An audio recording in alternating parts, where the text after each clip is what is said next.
শুনছেন সবসময় রেডিও ফুটতে চলছে ভূত এফএম হন্টেড বাই এয়ারটেল। আমি রাসেল আতির সাথে, আমার সাথে রয়েছে মাসুম। পরিচয় করে দিচ্ছি আমাদের অতিথির সাথে। আপনার নামটা একটু বলবেন প্লিজ। আমার নাম কাউসার, আমার পেশা ডোম। আমি ডোমে চাকরি করি। আমার বাপটা তার পেশা ডোম, ওনারা ডোমে চাকরি করে। আরেকটু জোরে বলতে হবে, হ্যাঁ? আচ্ছা, পরের কথাগুলো আরেকটু জোরে বললেই হবে। আপনি তাহলে পেশাগতভাবেই এই পেশাটি বেছে নিয়েছেন এবং আপনি বলেছিলেন যে আপনার জীবনে, আপনার শুধু আপনার জীবনে না, আপনার বাবার জীবনে এবং আমার জীবনেও ঘটেছে অনেক ঘটনা। তো আমরা কোনটা দিয়ে শুরু করবো? আমার বাবারটা দিয়ে শুরু করি। আচ্ছা, একটা জিনিস জিজ্ঞেস করি। এই যে সবাই হয়তো জানতে চাইবে যে এই যে রেগুলার আপনারা লাশ নিয়ে যে সমস্ত, মানে আপনাদের কাজই তাই, আমাদের কাজই তাই, আমার লাশ নিয়ে সারাদিন কাটা ছেড়ে।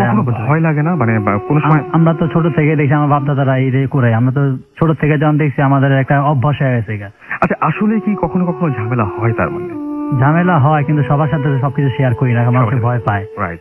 এবং আপনার কি মনে হয় যে আসলে কিছু কিছু মানে যে সমস্ত ঘটনাগুলো ঘটে, তার মানে আপনি এগুলো বিশ্বাস করেন? হ্যাঁ, আমি এগুলো অবশ্যই বিশ্বাস করি, কারণ আমার চোখের সামনে ঘটনা ঘটছে। যেমন আমার আব্বা নিজে বলছে, আপনাদের কাছে মিথ্যা কথা বলতে পারেন, আমাদের কাছে তো মিথ্যা কথা বলছেন আমার বাবা।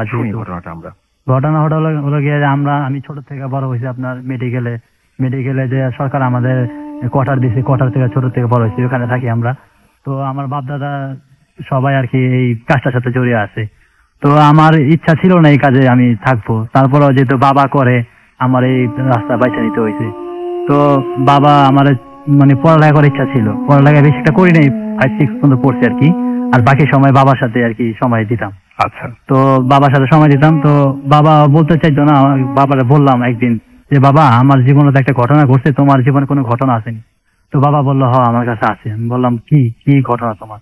তো বাবা বললো যে একদিন একটা লাশ আসছে। তো লাশটা হলো গিয়ে একটা মেয়ের লাশ। তো মেয়ের লাশ, তো লাশটা তাড়াতাড়ি আর কি পোস্টমর্টম করে রিপোর্টটা তাড়াতাড়ি দিতে হইব। তো বাবা 2জন লোক কাজ করতো, দুজনের মধ্যে একজন আবার আসে নাই। তো বাবা চিন্তা করলো, ও জন আসে নাই, তো কাজটা আমার একাই করতে হইব, আমি একাই করি, যেহেতু রিপোর্টটা তাড়াতাড়ি দিতে হইব। তো বাবা যেটা ইম্পর্টেন্ট লাশটা আপনার ট্রলিতে রাখা হয়, আর বাদ বাকি যে লাশ থাকে অলরেডি 4-5টা লাশ তো নিচে থাকেই, যেহেতু যেটা দরকার ওইটাই আগে দেয়। তো ওই যেটা ইম্পর্টেন্ট লাশটা, ওই লাশটা ছিল একটা মহিলার লাশ। ওই লাশটা আপনার টলের উপরে রাখা আছে। তো বাবা যখন গেল, তো আমাদের বাসায় যেটা বলে আর কি, বড় যেটা শার্ট থাকে ব্যাপারী শার্ট বলা হয়, ওই ব্যাপারী শার্টটা লাল থাকে। ওই লাল শার্টটা যখন বাবা পরছে, পরা অবস্থায় গেছে, যাওয়ার পরে তো লাশটা দেখে টলের মধ্যে আছে। তো লাশটা যখন দেখলো, বাবার কাছে খুব ভয় লাগছে, যে আমি এতদিন ধরে এই কাজ করি, কোন সময় আমার ভয় লাগেনি, আজকে আমার হঠাৎ করে ভিতরে কিরকম গা শিরশির দেব। আগে থেকে উনি কিছু একটা, হ্যাঁ, বুঝতে পারছে, হ্যাঁ, মানে যে একটা ওনার হয়েছে আর কি। তো উনি দেখলো যে রাস্তা থেকে ভয় পাওয়ার পর বাবা চিন্তা করলো, আমি তো এই কাজ করি, কোনো ব্যাপার না, এটা আমার কাছে চলে। তো বাবা কি করলো, অলরেডি যত যন্ত্রপাতি আছে সবকিছু নিয়ে একটা টেবিলে আছে, একটা টেবিলে রাখলো, আর আপনার যে লাশটা টেবিলে রাখা আছে। তো বাবা ওই অলরেডি কাজ শুরু করার পরে কিছু কাজ করার পরে যখন আরেকটা আপনার কাজ করতে গেছে, ঘুরছে, মানে যন্ত্র কি জানি দরকার একটা আনতে গেছে, তখন আপনার সাথে বলে রাখা ভালো যে মানুষ মরার পর কিন্তু হাত পা শক্ত হয়ে যায়। আর যে লাশটা আইছে, ওই লাশটা কিন্তু আপনার কিছুক্ষণ হইব আর কি, আইছে মানে মারা গেছে কিছুক্ষণ হইব, যে কারণে হয়তো মরছে। তো হাত পা সোজা আছে, সোজা হওয়ার কারণে তো বাবা আবার ঘুরছে, মানে বাবার যে শার্টটা, যে বড় যে শার্টটা, ওই শার্টটা আবার টান লাগছে। তো বাবা চিন্তা করলো, টান যেহেতু লাগছে, মনে হয় হয়তো টলির কাছে মানে আটকাইছে। তো বাবা যেটা দেখবো, বাবা নিজেও কল্পনা করতে পারে যে আমি এই জিনিসটা দেখুন। তো বাবা যখন ঘোরার পর দেখে যে মহিলাটা বাবার শার্টটা এভাবে হাতের মধ্যে মুঠ করে ধরে রাখছে। তো বাবা অনেক টানাটানি করছে, ছুটে না। তো বাবা এক পর্যায়ে করলো কি, ওই শার্টটা বোতাম গুলা খুইলা ওই শার্টটা ওইখানে রাইখা বাবা দৌড়ায় চলে গেল রেস্টরুমে। আমাদের মর্গের পাশে আবার রেস্টরুম আছে, ওই রেস্টরুমে চলে যাওয়ার পরে তারপরে বাবা করলো কি, দেখে যে 2-3 জন লোক বসে আছে। তো বাবা ওই মানে হাত পা কাঁপতাছে। তো ওই লোকজনকে বাবা বলতে চাইতেছিল। তো বাবা কিছুক্ষণ রেস্ট নেওয়ার পরে বললো যে এরকম আমার সাথে এই ঘটনা ঘটছে, আপনারা বিশ্বাস না করলে আমার সাথে আসেন। তো বাবার নিয়ে বাবা আর 2-3 জন ওই রুমে গেল। যাওয়ার পরে দেখে, আসলে আপনার বললে বিশ্বাস যাবে না, এমন একটা ঘটনা দেখে যে বাবার যে শার্টটা বাবা তো হাতের মধ্যে ঝুলে না রাখে, দেখে ওই শার্টটা ওই লাশটার গলার মধ্যে পেঁচানো, এমন একটা অবস্থা। তো যখন দেখছে, দেখার পরে বাবা ওই কাজ আর করে নাই, বাবা বন্ধ করে আইসে বসে। এটাই ছিল বাবার সাথে ঘটে। আপনার সাথেও একটা ঘটনা ঘটেছে নিশ্চয়ই, সেই ঘটনাটা আমরা শুনে ফেলি তাহলে। হ্যাঁ, আমার সাথে ঘটছে। আমি কাজ করি প্রায় 5 বছর যাবত। 2 বছরের মাথায় আমার সাথে যে ঘটনাটা ঘটছে, ঘটনাটা হলো গিয়া যে আমাদের যে লাস্ট আসে অ্যাম্বুলেন্সে করে আসে, তো আমাদের মর্গে থেকে মানে অ্যাম্বুলেন্সটা একটু দূরে রাখানো হয়, মানে ট্রলি দেওয়া জাস্ট নিয়ে আর কি মর্গে নিয়ে যাওয়া মর্গে হবে। যাও। তো আমরা রীতিমতো দুইজন লোক আর কি আমরা থাকি, তখন লাস্ট কাটাছেড়া করি।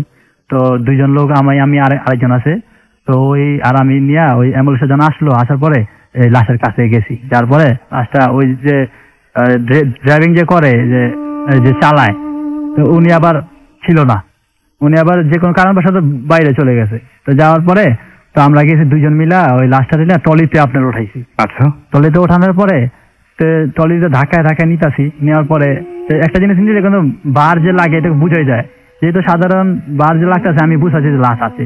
তো আমি এদিক সেদিক তাকাইছি যে আমার লগের যে লোকটা আছে ও আবার কি করে সামনের দিকে আগে চলে গেছে, চলে গেছে। পরে আমি একাই কিন্তু ধাক্কাতেছি, এটা ধাক্কানোর পরে তো এক পর্যায়ে দেখা গেলো যে আমার যখন মর্গের কাছাকাছি গেলাম, যখন আমার চোখটা যখন ওই ট্রলির কাছে গেলো, দেখলাম যে লাশটা নাই। তা আমি বললাম, আমি আবার বন্ধু ডাক দিয়েছি, এই বেটা লাশ কই? তারপরে লাশ না দুইজন মিলে উঠাইছি, লাশ তো নাইগা। আমি কোন জায়গায় পড়ছে লাশ? লাশ তো পড়লে তো মাটিতে পড়লে তো পায়ের মধ্যে তো বাঁচবো, হ্যাঁ কই গেল লাশ? আই খুঁজে দেখি, তো আমরা ওই ট্রলি নিয়ে খালি ট্রলি নিয়ে আবার খুঁজতেছি লাশটা কই পড়লো। তো দেখলাম লাশটা কোথাও নাই। তো আমরা কি করলাম, আবার ওই ফেরত গেলাম আপনার ইয়ের মধ্যে, ওই অ্যাম্বুলেন্সের সামনে ফেরত দিলাম। যাওয়ার পরে দেখি অ্যাম্বুলেন্সের সামনেই ওই লাশটা রাখা, ভিতরেই রাখা আর কি। তো ওই যে অ্যাম্বুলেন্স যে ড্রাইভিং করে ওই লোক কিন্তু জানে না এইসব কোনো ঘটনা। ওই লোক উনি কিছুই জানেন না? উনি কিছুই জানেন, উনি তো ছিলই না জায়গা মতো। আচ্ছা আচ্ছা আচ্ছা। উনি কিছু জানে না। তো ওনার যদি এখানে ওই সময় কথাটা বলি, উনি কিন্তু খুব ভয় পাইব, যেহেতু আমরা লাশ নিয়ে কাটা ছেড়ে এগুলা করি, আমাদের অভ্যাস আছে। রাইট। ওনাদের তো কোনো অভ্যাস নেই। তো উনি কি করছে কিছু জানে না। তো উনি বললো যে মামা লাশ নিলেন না? আমি বললাম হ্যাঁ মামা, লাশ তো লিতে যাইছি আমরা। তো আমরা দুইজন শুধু এই ঘটনাটা জানি যে আমাদের সাথে এই ঘটনাটা ঘটছে। তো আমরা কি করলাম, লাশটা আবার সেরকম করে আগের মতো করে লাশটা নিলাম। নেওয়ার পরে আমরা নিয়ে গেলাম, তো দুইজন ভিতরে খুব ভয়। তো আমরা ওই দিন রাত্রে আর আমরা কাজ করলাম না, কারণ আমাদের একই চিন্তা যে আমি এতদিন যাবত কাজ করি, কোনো সময় কোনো ঘটনা আমার সাথে ঘটে নাই, আজকে এটা কি ঘটলো? সারা রাত আমার ঘুম মানে, লাশটা ওইভাবে রেখা আমরা চলে আসছি। আসার পরে তারপর আমি এখন পর্যন্ত এটা ব্যাখ্যা খুঁজে পাইনি যে আমি কি দেখলাম। কি দেখলেন আপনি? হ্যাঁ। আচ্ছা, তাহলে তো মানে বুঝতেই পারছি যে ব্যাপারটা আপনার সাথেও ঘটেছে, এবং শুধু আপনার বাবার যে ঘটনাটা শুনলাম আমরা, সেটাই না, আপনার জীবনে ঘটেছে। হয়তো দেখা যায় যে অনেকের জীবনে হয়তো এরকম ঘটনা ঘটে যারা আপনার এই পেশার সাথে যুক্ত। তো এমনিতে ঈদের শুভেচ্ছা আপনাকে, এবং আপনাকে জানাচ্ছি ঈদ মোবারক। আর সেই সাথে এই যে আমরা ভূত আশ্রমে বিভিন্ন ব্যাপার নিয়ে আলোচনা করি, এবং আপনিও বললেন যে আপনি আসলে বিশ্বাস করেন। বিশ্বাস করেন। তো আপনার কিছু বলার আছে যে আপনি যেহেতু নিজে অভিজ্ঞতা অর্জন করেছেন, বা আপনি নিজে এরকম একটা ঘটনার সম্মুখীন হয়েছিলেন, যারা শুনছেন তাদের উদ্দেশ্যে আপনার কিছু বলার আছে? এখানে আমার বলার আছে, যারা এই জিনিসগুলো দেখছে তারাই বিশ্বাস করবে, অথচ যারা দেখে নাই ওনাদের কোনো বিশ্বাস করা যাবে না। আমি যেহেতু নিজে এটা দেখছি, আমার বাবার মুখ থেকে শুনছি, আমি বিশ্বাস করি। অনেক রিসেলার আছে যারা শুনে, অনেকে মনে করে যে এটা ভাউতাবাজি বা এটা বানিয়ে বলে, আসলে সেটা কিন্তু না। আমি যে এখানে আসছি, এটা সাদ বাই রিকোয়েস্ট আমি আসছি, কারণ এইসব ঘটনা আমরা কাউকে বলি না, যেহেতু এটা পার্সোনাল ঘটনা। কিন্তু বললে অনেকে মেডিকেলে যায়, আবার অনেকে এই ভয়ে যেতেও চাইবো না মেডিকেলে। এই কারণে আমরা কাউরে বলি না, আমাদের ব্যাপারটা আমাদের ভিতরে রাখি। সাত বার রিকোয়েস্টে আমরা এই কথাটা বলছি। তো যার সাথে ঘটবো উনি বিশ্বাস করবো, আর যার সাথে না ঘটবো ওনাকে সারাদিন বেলাটা বুঝালেও বুঝবো না। সেটাই। আপনাকে অনেক ধন্যবাদ কষ্ট করে আমাদের স্টুডিওতে আসার জন্য। এবং আমি জানি আপনি যেটা বলছিলেন যে আপনার আসার একেবারে ইচ্ছা ছিল না, আমরা অনেক এবং আপনি অনেক সময় নিয়েছেন। আপনি অনেকদিন ভাবতেই সময় নিয়েছেন যে আসবেন না, সেটাই। তো আপনাকে অনেক ধন্যবাদ, এবং আশা করছি যে ঈদ আপনার জীবনে অনেক আনন্দ বয়ে নিয়ে আসুক, এবং এরকম কোনো ঘটনা আপনার যেন ফেস করতে না হয়। এবং যদি কোনোদিন কোনো ঘটনা ঘটে তাহলে অবশ্যই আরো একবার আপনাকে কষ্ট করে আমাদের এখানে আসতে হবে। আপনাকে অনেক ধন্যবাদ।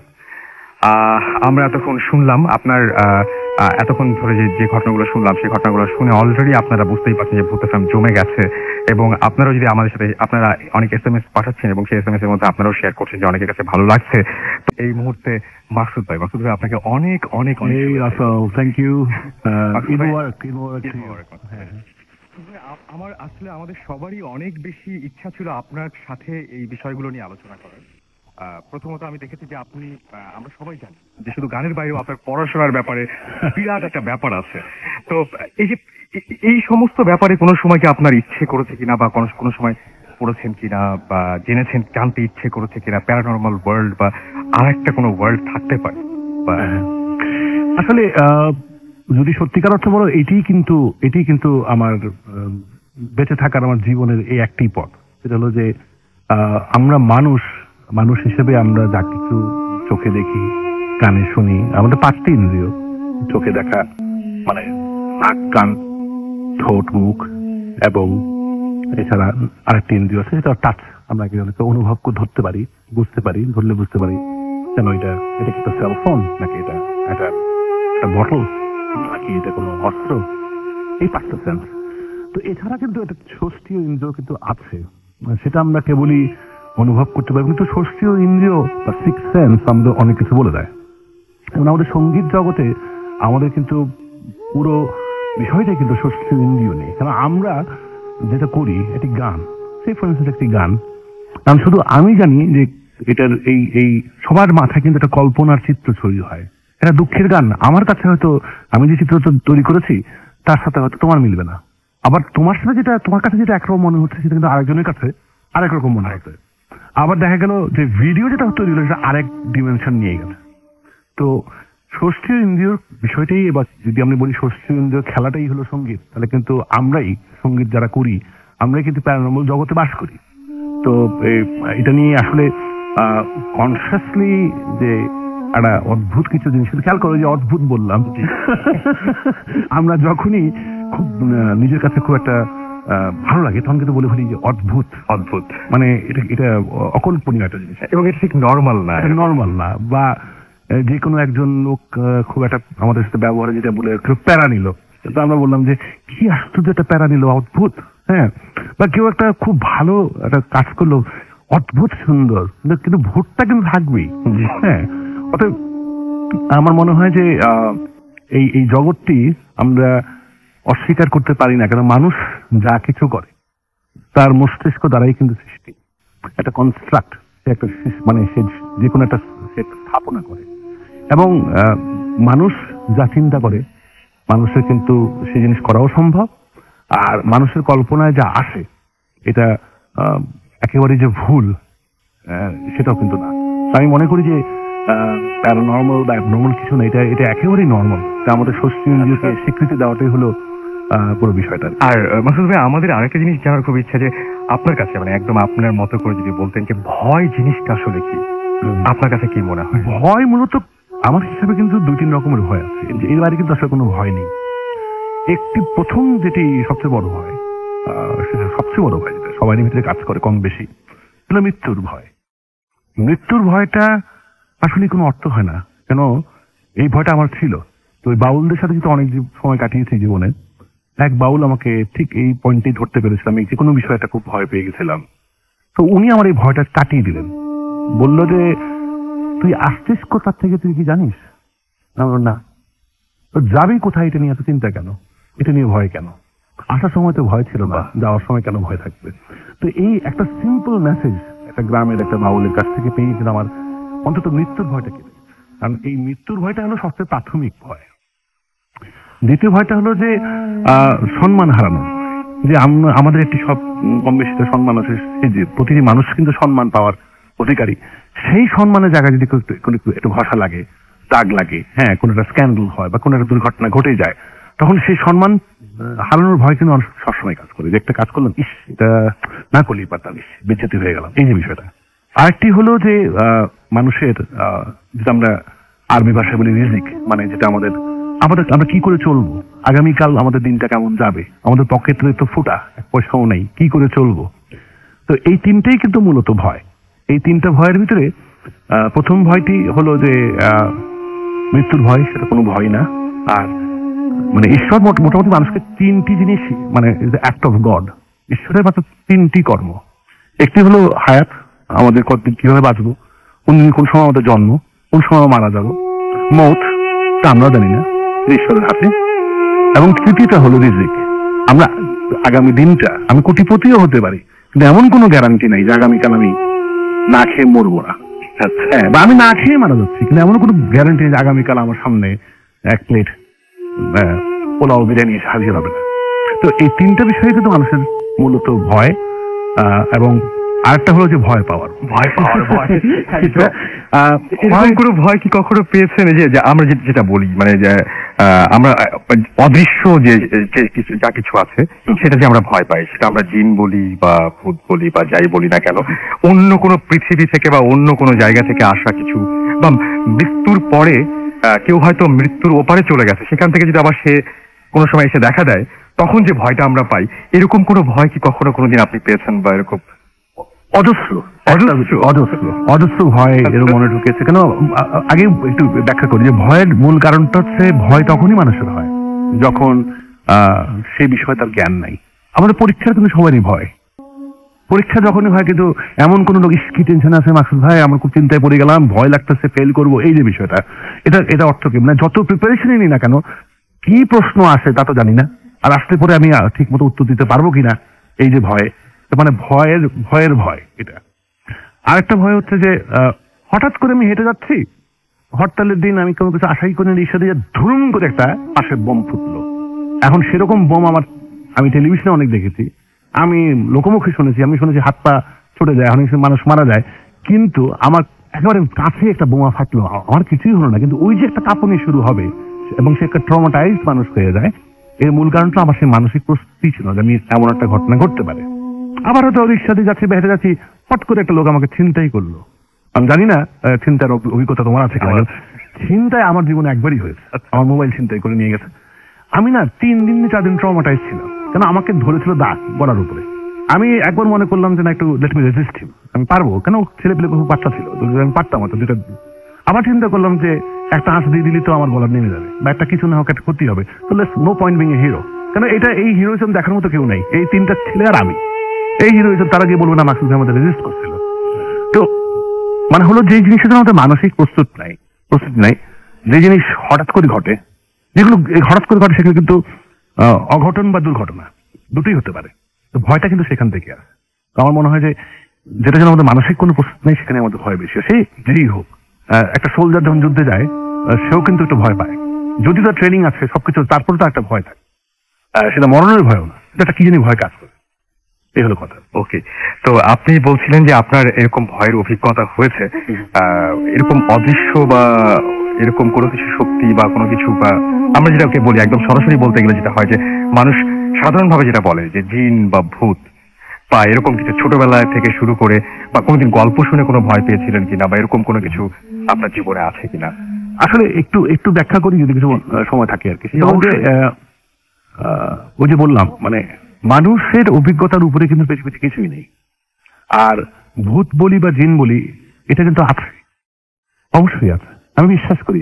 কারণ আমরা যদি ধর্মে বিশ্বাস করি, ধর্মের গ্রন্থে বিশ্বাস করি, তাহলে কিন্তু আমাদের যারা আমরা আহলে কিতাব, মানে ইহুদি, খ্রিস্টান এবং মুসলমান, মানে আমাদের একই স্রোত, একই ধারা, একই বই, কোরআনে শেষ তো কোরআনে তো জিনের কথা লেখা আছে, জিনের অস্তিত্ব নিয়ে লেখা আছে, এবং জিন আছে।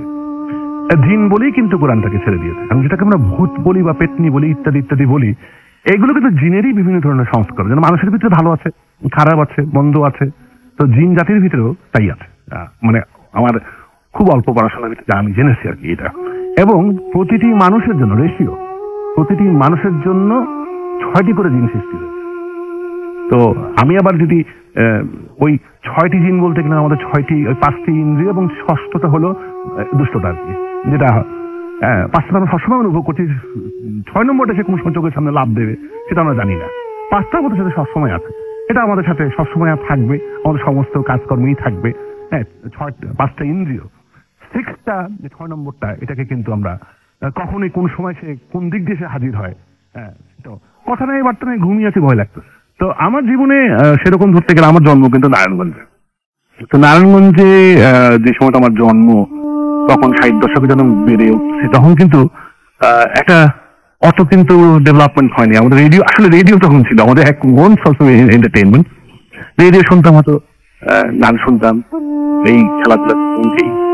তো ছোটবেলায় আমাদেরকে ভয় থেকে দিন ভূতের ভয় বাবা মাই দেয়। হ্যাঁ, একদম, এটা সত্য। বাবা আমাকে একদিন, আমি খুব চঞ্চল ছিলাম, দুষ্ট ছিলাম প্রচুর, দেখেছি আমি, আমার ঘুমানোর টাইম ছিল, মানে রাত 9টা বেজে গেছে, তুমি ঘুমাও নাই, সেটা মানে অনেক রাত, এটা রাত 9টা, এই এখন 9টা বাজে মাকসুদ, তুমি এখনো ঘুমাও নাই? তো 9:30 বাজে, 10টা বাজে, আমার আর ঘুম নাই, আর সবাই ঘুমিয়ে পড়ছে, আমি দৌড় ধাপের উপরেই আছি। দেখেন ডাকলো, বুঝছিনিস?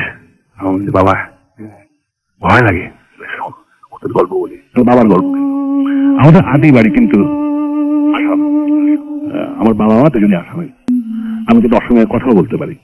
তো আসাম যদি এই মুহূর্তে যাদের বলছে, আসাম নিয়ে কিন্তু আমার একটা খুব ধারণা যে ওটা ভূত পেতনি জায়গা, কামাখ্যা আছে, ওই মানুষগুলো জাদু করে আর আসতে পারবে, এই ধরনের সহজে কাজ করে। এটা ভিজুয়াল পিকচার, একেবারেই অবাস্তব। বাস্তবতার সাথে কোনো মিল নেই। আজকে অনেকবার আসাম গেছি, গত বছরও গেছি, কোনো মিল নেই। কিন্তু ওই ওই জাদু টোনার দেশ, মানুষকে জাদু করে রাখো, মানুষকে ভেড়া বানায় ফেলায়, এইসব গল্প আর কি। ওই গল্পগুলো আমি শুনতাম। আসামের একটা গল্প বলি বলা, এই আসামের গল্প বলাতেই কিন্তু আমার ভয় লাগতো। কিন্তু বাবা যে ঘটনাটা বললো, কথা কিন্তু সত্য। বাবা কিন্তু খুব অল্প বয়সী, মানে বাবার আমার দাদি মারা যায়, বাবার যখন বয়স 8, আর আমার দাদা মারা যায়, বাবার বয়স 10। তো উনি একেবারে চোখলি, মানে 3 হয়ে যান 10 বছর বয়সে। তো এবং উনি পরিবারের সবচেয়ে বড় ছেলে। আমার 2 ভাই আছে, ছোট বোন আছে, এদের দেখাশোনা চাচাদের সাথে থাকে। তো বাবা বলছে যে অনেক রাতে ফিরতেছে, উনি ম্যাট্রিক দেবে। একেবারে নির্জন আসামে কিন্তু এখন গ্রাম দেশে বিভিন্ন জায়গায় কোনো লাইট টাইট তুমি কিছু পাবো না, তোমাকে মোটামুটি চাঁদের আলোয় যেতে হবে, বা কোনো লাইট না থাকে সেইভাবেই তুমি যাবা। বাংলাদেশে গ্রামেও সেরকম এখনো আছে কিছু কিছু জায়গায়। তো বলছে যাচ্ছে, তো ওই বাঁশঝাড়ের ভিতর দিয়ে যাচ্ছে, বাঁশঝাড়। তো হঠাৎ করে অনুভব করলে যে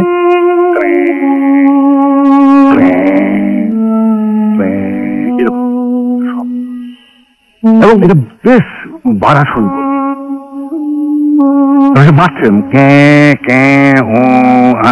বাবা না ভয় এখন দাঁড়িয়ে গেল। তারপরে ততক্ষণে বাবা আমাকে বলছে ভয়ে তার পেশাব হয়ে যাবে, এমন একটা অবস্থা আর কি। তো খুব ছোট বয়স তো, বাবার তো ম্যাট্রিক দিবে। তো এমন একটা অবস্থা নেই, এটা শুনছিলাম কিন্তু ঘুমিয়ে পড়লাম। পরদিন তো আমার খুব কিছু ছিল, বাবা কি হলো তারপরে তুমি? আমি ভয়ে ঘুমিয়ে পড়ছি, আর আমাকে কিছু বলতে হয় না, এত শুনে আমি ভয়ে ঘুমিয়ে পড়ছি, বাবা কাঁপতে। তো পরদিন বাবা এটা আমাকে ক্লিয়ার করলাম। বাবা কিন্তু রেশনালিস্ট ছিল, রেশনাল ছাড়া অনেক কিছু একদম চিন্তা করতেন। তো উনি বললো যে বিষয়টা হলো, আমি অনেকক্ষণ দাঁড়ালাম। উনি যত রকম দোয়া দরুদ কালেমা উনি পারে সব ফুক টুক দিয়ে উনি চিন্তা করা শুরু করে জিনিসটা কি। তারপরে উনি খুব বাঁশঝাড়ের নিচে গিয়ে দেখলো ঘটনা হচ্ছে কি, বাতাসে বাঁশের সাথে বাঁশের একটা ঘষার আওয়াজ। ওইটা উনি কনফার্ম হলেন না, এটা জিন ভূতের কোনো বিষয় না, এটা বাঁশের সাথে বাঁশের কি ঘষাই লাগছে। এর পরবর্তীতে ঝাপ ঝাপ শব্দটা উনি আর পাচ্ছেন না, আমাকে এটাও বের। বাবা কিন্তু খুব সাহস, ঝাপ ঝাপ ঝাপ ঝাপ, অনেকক্ষণ পর ঝাপ ঝাপ, তখন উনি খুব ভয় পেয়ে গেলেন। কি উনি বাঁশঝাড়ের আরো নিচে গিয়ে কোথার থেকে সাউন্ডটা এক দিক দিয়ে উনি যেভাবে ওটা বাইর করতে হবে, গিয়ে দেখে আমাদের আসামে এক ধরনের চিলের থেকেও বড় একটি পাখি, নাম হয় বটতকলা। এটার হাইটটা প্রায় তোমার 4.5 ফিট হয়। এখনো আমি গত বছর দেখেছি, এটা এক ধরনের পেলিকেন জাতীয়। কিন্তু সেই সবখানে এই বটতকলা বা এই পেলিকেন পাখিটা ওই বাঁশঝাড়ের উপরে কিন্তু সে ঘর করে, যে বাতাস দিচ্ছে তার সাথে সে কিন্তু পাখিও ঝাপ ঝাপ ঝাপ ঝাপ মার। তো এটাই ছিল ভূত, এটাই ছিল জীব। তো এই ব্যাখ্যা একটা ব্যাখ্যা। আমি এছাড়া কিন্তু অনেক হয়তো আমি ব্যক্তিগতভাবে এই জিন ভূতের ভয় আমার কোনো ছিল না, এবং এই ফিনোমেনা গুলো কিন্তু কেবলই মধ্যরাতের পরে হবে এমনও কিন্তু কোনো গ্যারান্টি নেই। এখন আমাদের সবকিছু তো সাইন্টিফিক, সবকিছু সৌরজগতের সাথে জড়িত। আমাদের ভিতরে 7 আসমান আছে, এই আমাদের দেহের ভিতরে নদী আছে, নালা আছে, মানে মোট কথা বাউলা যেতে বলে যা আছে বিশ্ব ব্রহ্মাণ্ডে তাই আছে তোমার এই ক্ষুদ্র দেহ।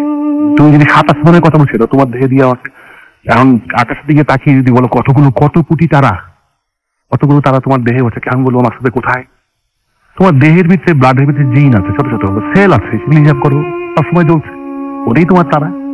নদী আছে পৃথিবীর, আমরা দেখি 3 ভাগ হলো জল, 1 ভাগ হলো স্থল। আমাদের দেহ তাই 3 ভাগ জল, রক্ত টক্ত ইত্যাদি ইত্যাদি, সব মিলিয়ে। তো আলাদা করে আকাশের উপরে কিছু আছে এটা বিশ্বাস। ঈশ্বর বলো, আল্লাহ বলো, রসুল বলো, নবী বলো, তারপর তোমার জিন বলো, সব আমাদের দেহের ভিতরেই আছে। কারণ দেহের ভিতরে সে কিভাবে উদয় হবে সেটা হলো বিষয়, এটা হলো মনে। দেহের বাইরে কোনো কিছু নেই। 7 আসমানের উপরে একটা হিসাব দেওয়া আছে, কিন্তু মানে স্রষ্টার বসবাস কোথায় সেখানে আমার দেহের ভিতরে। সাত আসমানে আকাশে হাত তুলে দোয়া করতে হবে না। তো দোয়া যদি চাইতে হয় সেটা নিজের কাছেই চাইতে হবে। আল্লাহ এই দোয়াটা একেবারে আল্লাহ বলছেন কোরআনে যে আমি কত কাছে আছি। তো প্রশ্ন ছিল, আল্লাহ বললো যে তোমার গলার শিরার তোমার যত কাছে আছে তার থেকেও কাছে। তো আল্লাহ আমাদের এত কাছে। তো এখন বিষয়টা হচ্ছে যে তারপরও কিছু জিনিস না এক্সপ্লেইন করা যায় না, কেন যদি পৃথিবীতে সকল কিছুরই আমরা উত্তর পেতাম তাহলে কিন্তু আমাদের পৃথিবীটা এত বোরিং জায়গা হতো। সবকিছুর উত্তর পাওয়া যায়। মানুষ চেষ্টা করে ভালো থাকার জন্য যা কিছু করে সে কিন্তু করে মূলত তার কিউরিওসিটি থেকে স্যাটিসফাই করার জন্য। আমি এই গানটা এইভাবে করবো, করলে পরে এইভাবেই হিট হয়ে যাবে এমন কোনো গ্যারান্টি নাই। কিন্তু আমাকে চেষ্টা করতে হবে, আমাকে সবসময় প্রশ্ন করতে হবে কেন হলো না। মানুষের এই কেনর পিছনেই কিন্তু আরো কেন চলে আসে। তো এক জীবনে এক মানুষের জন্য কারো পক্ষে সকল প্রশ্নের উত্তর পাওয়া অসম্ভব বিষয়। তো এরকম আমার একটা প্রথম যে ঘটনাটি ঘটে, এই দিনভূতের ঘটনা, সেটা হলো ৭১ সনেই। এবং অবাক হওয়া, এই তোমাদের স্টুডিও থেকে খুব বেশি দূরে না, এর খুব কাছে। এখন ৭১-এর বিষয়ে কিন্তু আমি ওই যুদ্ধ টুদ্ধ এইগুলোতে যাব না। তখন অনেক কিছুই ঘটছে দেশে, আর আমার বয়স তখন অনেক ছোট, আমার 13.5 বছর বয়স হবে। তো আমার বয়স বেশি ছিল না। তো যে কোনো কারণেই হোক আমাকে আসতে হয়েছিল কলাবাগান থেকে এই গুলশান তোমাদের 2 নম্বর মার্কেটে। তখন তো এত বাড়িঘরও ছিল না, এই বিল্ডিংও ছিল না, মানে মোট কথা তোমার এই কামাল আতাতুর্ক এভিনিউ ঢুকলেই পরে মনটা খাঁকা হয়ে যেত, চারপাশে একেবারে ফাঁকা। আর এইদিকে আসা অর্থ হইলে যে তুমি মানে অনেক দূরে, ঢাকা শহর থেকে তুমি অনেক দূরে। উত্তরা তখন কিন্তু তৈরি হয়নি। বাড্ডা একটি গ্রাম ছিল, মুক্তিযোদ্ধারা কিন্তু বাড্ডাতে এসেছিল প্রথম, গ্রাম ছিল কেমন। তো আমি যে কোনো কারণে আসছি দুপুরের পরে 12টা কিংবা 1টা হবে। আমি এই যে কামালার চোখে ঢুকলাম, খা 2-1টা কুকুর, মানুষ 2-1জনকে দেখা যায়, গাড়িও নাই, কিন্তু সবকিছু খোলা। এটা তোমার ধরো মে-জুন মাস এরকম হবে দুপুর বেলায়। কেন আমাকে সাইক্লোন একটু দেশের অবস্থা মানে তখন মানে মুক্তি বাহিনী তখন আক্রমণ শুরু করেনি। হ্যাঁ, তো পাকিস্তানিদের একটু আক্রোশ কমেছে, তারপর রিস্ক থেকে যায়, কিন্তু তারপরও লোকজন বাজারে যাওয়া আসা হয়েছিল। সেই সুবাদেই আমি আত্মীয় বাসায় এসেছিলাম গুলশানে, সেখান থেকে আমি গেলাম আত্মীয় একটা সাইকেল নিয়ে যে আমি একটু যাই 2 নম্বর বাজারে, কি একটা আমার কেনার দরকার ছিল, বা মাই অসম্ভবত পাঠিয়ে কিনে নিয়ে। তো সাইকেল করে আমি যাচ্ছি। এই যে তোমার ব্রিজটা আছে এই কামাল আতাতুর্ক এভিনিউ, বাঁ পাশে কতগুলো গভর্নমেন্ট কোয়ার্টার আছে, খেয়াল করো, একটু দূরে মাঠের ওপারে ওই কটা কোয়ার্টারই ছিল, আর কিচ্ছু ছিল না। আর এই ব্রিজটা কিন্তু বেশ খানিকটা উঠতে কিন্তু বেশ বেগ পেত, রাস্তার নিচে ছিল। আমি সাইকেলটা চালিয়ে ব্রিজের কাছে উঠছি আর কি, সেই সময় একদম স্পষ্ট, এই ছেলে শোনো। সেই মুহূর্তে আমি ঠিক বুঝে উঠতে পারিনি, কিন্তু আমি মনে করছি যে কোনো মহিলা হয়তো আমাকে দেখেছে। আমি না ঠিক প্রথম রিয়াকশনটা ছিল কি শুনুন, কে ডাকে, কোনো বিল্ডিং থেকে আমাকে কেউ ডাকে, আমাকে কোনো পরিচিত লোক কিনা। আমি না সাইকেলটা আমি নামলাম। পরের মুহূর্তে আমার দুটো জিনিস মাথায় কিন্তু খেয়াল হলো, যে একটা হলো তখন শুনছি যে মহিলাদের ধরে নিয়ে যাচ্ছে, ধর্ষণ করছে, কোনো আটকানো, আমাকে কেউ কোনো হেল্প করার জন্য কিছু বলছে কিনা। আমি না আশপাশে দেখি কোনো বাড়ি ঘর নেই, আর যেখানে থেকে ওই বিল্ডিংটা আছে যেখানে আছে সেইখানে আওয়াজ এত স্পষ্ট, মানে যে আমাকে ডেকেছে তাকে আমাকে 3 থেকে 4 ফিটের ভিতরেই থাকতে হবে। কিন্তু আমি স্পষ্ট, এই ছেলে শোনো। আমি না তখনও কিন্তু বিষয়টা কি বুঝে উঠতে, এখন এটা দুপুর 12টা 12:30 দিকে হবে, একেবারে খরা দুপুর, গরম, আমি ঘামছি। তারপরে আমি একটু ভয় পাওয়া শুরু করলাম, এটা কি হচ্ছে। দিনের বেলা তো আমি তো ওরকম কেয়ার করিনি। তারপর আমি করলাম কি, ওই সাইকেলের এটা রেডি করছি, যে চেইনটাকে দেখলাম আবার উঠবো সাইকেলের উপরে, আগের দিনের সাইকেল আর কি। তখন আমি আরেকবার বাঁ দিকে তাকালাম, বিল্ডিং এর দিকে, ওদিকে কিছু নেই। ডান দিকে দেখো অনেক কিছু হয়ে গেছে, দিকে লিখতে ফাঁকা। ইনফ্যাক্ট তোমার 1 নম্বর গুলশানও দেখা যায়, এত ফাঁকা। ডান দিকে যখন ঢুকছি, আমার ঠিক কানের পেছনে স্পষ্ট শুনলাম, হ্যাঁ তুমি। ও মাই গড, আমাকেই বলো। এর পরের মুহূর্তে আসলে আমার ওই সাইকেলে উঠে আমি যে মানে ছুটলাম একটু, আমি আর ওই বাজার টাজার যাইনি, একটু সরাসরি মায়ের কাছে গিয়ে। এবং যেটা হয় এই ধরনের ঘটনাতে, পরবর্তী শুনে সেটা নাকি কিছুটা সত্য, আমার কেঁপে কেঁপে জ্বর উঠেছিল, এবং সেই জ্বর কিন্তু 3 দিন লেগেছিল আমার ছাড়তে। মানে কোনো রকমই সেই জ্বরটা মানে কেমন, মানে কোনো আমি বুঝতে পারবো না। আর মাকেই শুধু বলতে পারলাম, তো মা একটু ধার্মিক ছিল, ওসব দোয়া টোয়া করে উটু দিল, বলে বাবা এইসব চিন্তা করিস না, হতে পারে এই ধরনের বিষয়। তো এইটাই হলো আমি প্রথম জিনের বিষয়টা হচ্ছে কি, জিনের বয়স কিন্তু অনেক বেশি হয়, জিনের বয়স কিন্তু 1000 বছরের উপরে হয়। আরেকটি গল্প হলো আমার এক চাচা, আসামের গল্প।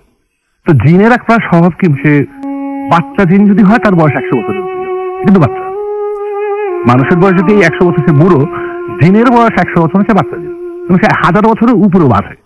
তো আমার চাচা, আমার বাবা তখন ছোট, বাবাই আর কি তখন বড়, ওই 11-12 বছর বয়স, সবাই খেলছে সন্ধ্যার দিকে, ঠিক সন্ধ্যার আগে, এটা আসামের গল্প।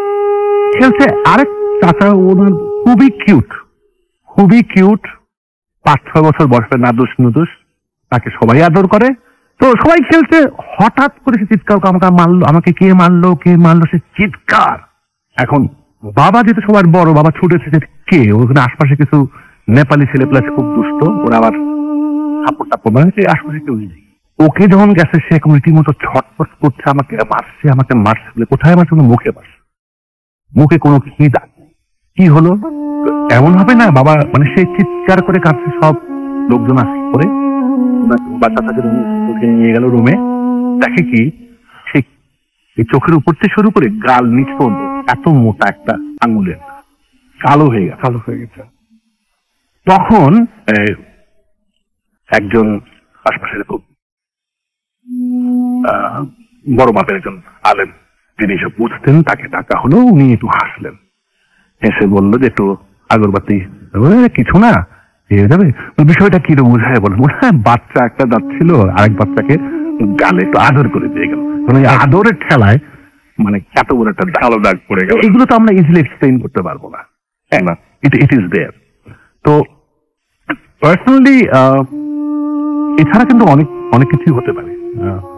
আমরা একটা হ্যালুসিনেশন করতে পারি, একা আছি আমরা রুমে, রাত জেগে কাজ করছি, হঠাৎ করে এটা আওয়াজটা হতে পারে অনেক দূরে, কিন্তু মনে হয় এই ঘরের কাছে, এই কাঁপুনি শুরু হয়ে গেল, এটা কি। কিন্তু ষষ্ঠীয় ইন্দ্রিয় যাদের শক্ত, তারা কিন্তু প্যারানর্মাল সিচুয়েশন গুলো একটু ইজিলি বুঝতে পারে। আমার ধারণা, আমার সিক্স সেন্স খুবই স্ট্রং, আমি অনেক কিছু অনুধাবন করতে পারি, আর মানুষের বোঝার আগে সেটা আমি কি করে কাটিয়ে উঠি সেটা বুঝি। অনেক ঘটনা ঘটেছে এরকম আমার জীবনে। আমরা একটা ছোট্ট ব্রেক নিয়ে আসবো মাকসুদ ভাই, তারপরে আবারও আসছি। আমরা চলে আসছি একটা ব্রেকে, আপনারা আমাদের সাথে থাকুন। আর জানেন নিশ্চয়ই কিভাবে আমাদের সাথে কমিউনিকেট করতে হবে। আমাদের সাথে কমিউনিকেট করতে চাইলে মোবাইলের মেসেজ অপশনে গিয়ে টাইপ করুন ফুর্তি, FORTI ফুর্তি, স্পেস দিয়ে লিখুন আপনার নাম, স্পেস দিয়ে আপনার মেসেজ পাঠিয়ে দিন 9840 নাম্বারে। ফিরে আসছি জাস্ট একটু পরে।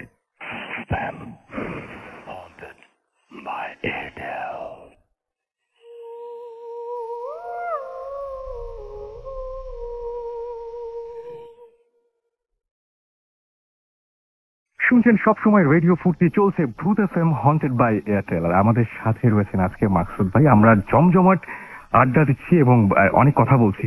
ভূত FM এ এরকম ধরনের কথাবার্তা খুব কমই হয়েছে এবং আজকে আপনারা নিশ্চয়ই সবাই অনেক বেশি এনজয় করছেন।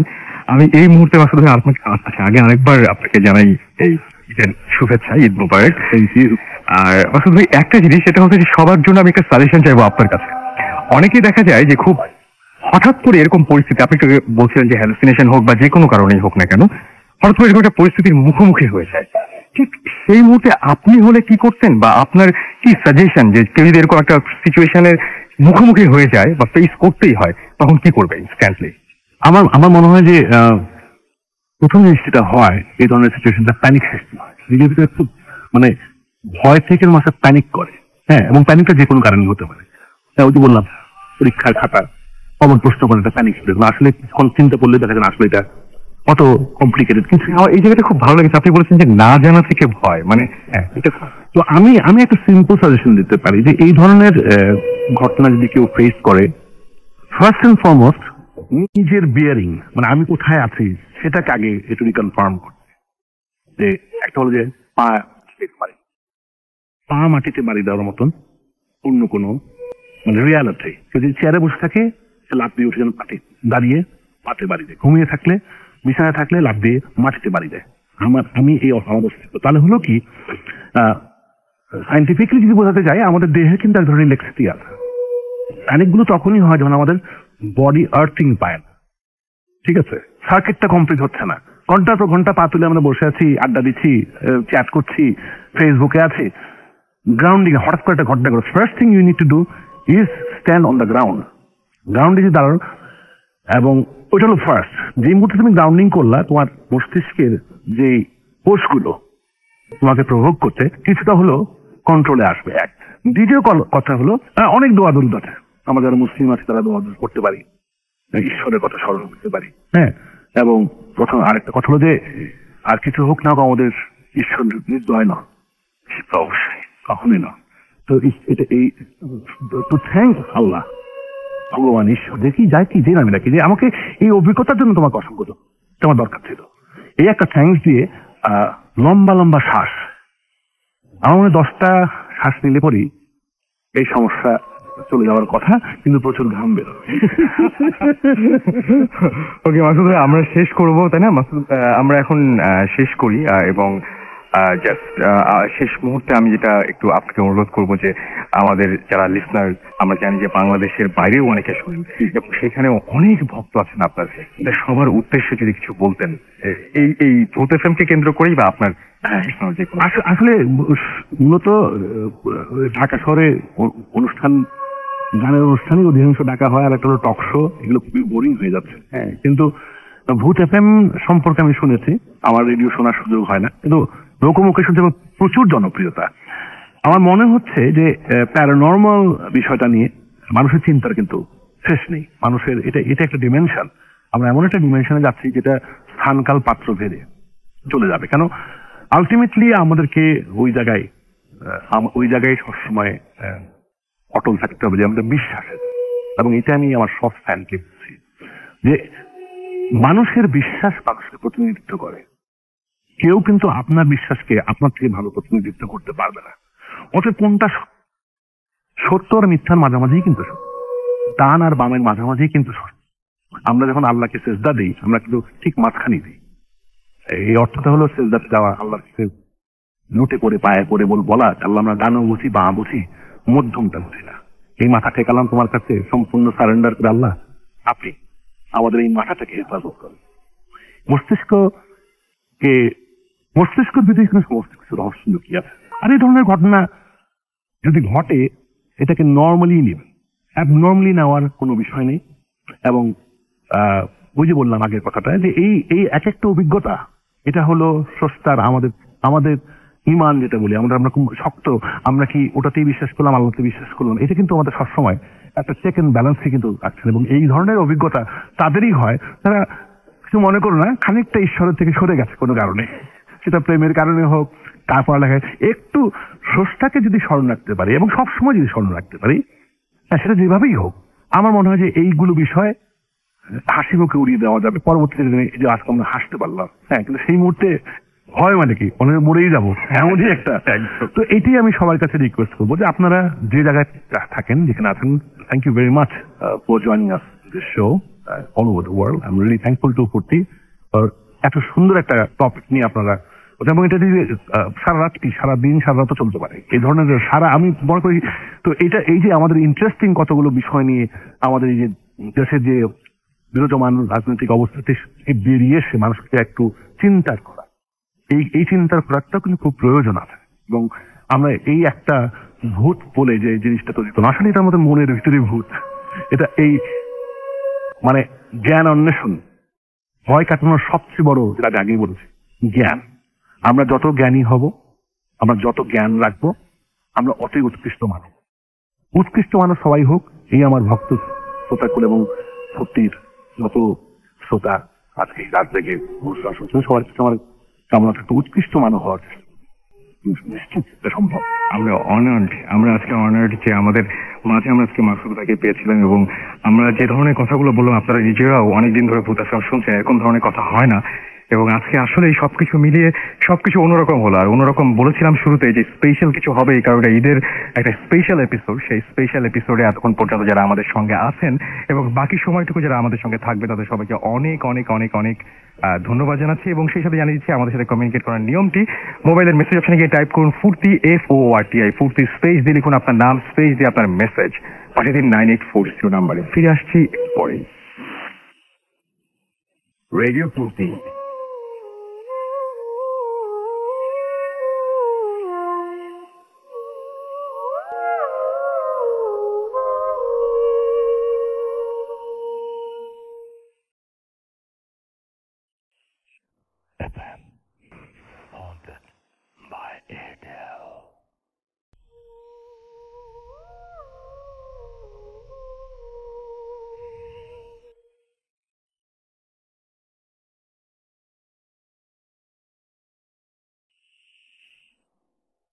হ্যালো লিসেনার, আমি লোপা বলছি।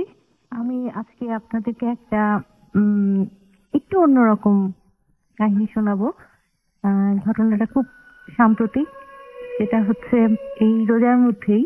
তখন সময়ে 10:30 হবে, তারাবির সময় শেষ। তো তারাবি নামাজ শেষ হয়ে গেছে, সবাই বাড়ি ফিরছে। তো আমিও একটা বাসা থেকে বেড়াতে গিয়েছিলাম, সেখান থেকে বাসায় ফিরছি। বের হলাম, বের হতে দেখি যে একটা রিক্সা, মানে আমি রিক্সাওয়ালাকে খেয়াল করিনি, হঠাৎ করে আমি ওই তাড়াহুড়ার মধ্যে রিক্সা ডাক দেওয়ার পর দেখলাম যে লোকটা অনেক বয়স্ক, প্রায় বয়স 80 কাছাকাছি হবে। তো আমি চাচ্ছিলাম না নিতে, কারণ এত বয়স্ক মানুষ টেনে নিয়ে যাবে কিছুটা অমানবিক মনে হচ্ছিল। কিন্তু যেহেতু আমি দেখে ফেলেছি, সেই জন্য আমি তাকে ডাকলাম, তিনিও চলে আসছেন। তো রিক্সায় ওঠার পরে আমি যেটা খেয়াল করলাম যে টুপি পরা, পাঞ্জাবি পরা, ধরে নিলাম যে নামাজ পড়েই বোধহয় বের হয়েছে।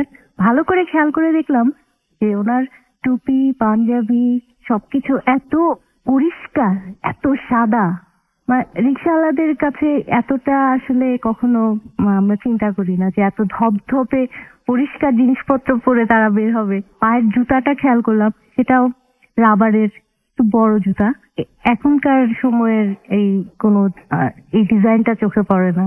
হ্যাঁ, সবকিছু খেয়াল করছিলাম না, কারণ এত বয়স্ক সে, তার প্রত্যেকটা জিনিসই খেয়াল করতে হচ্ছিল আর কি। আরো ইন্টারেস্টিং যেটা ছিল, তার গায়ের থেকে খুব সুন্দর একটা গন্ধ আসছিল। আমি ভাবলাম বোধহয় একসাথে নামাজ পড়ার কারণে মসজিদ থেকে বের হয়েছে, সেই জন্যই বোধহয় গন্ধটা আসছে, আতরের গন্ধ। আমি নিজে থেকে তাকে জিজ্ঞাসা করলাম যে চাচা, আপনি কেন রিক্সা চালাচ্ছেন? আপনি অন্য কিছু করলে পারতেন।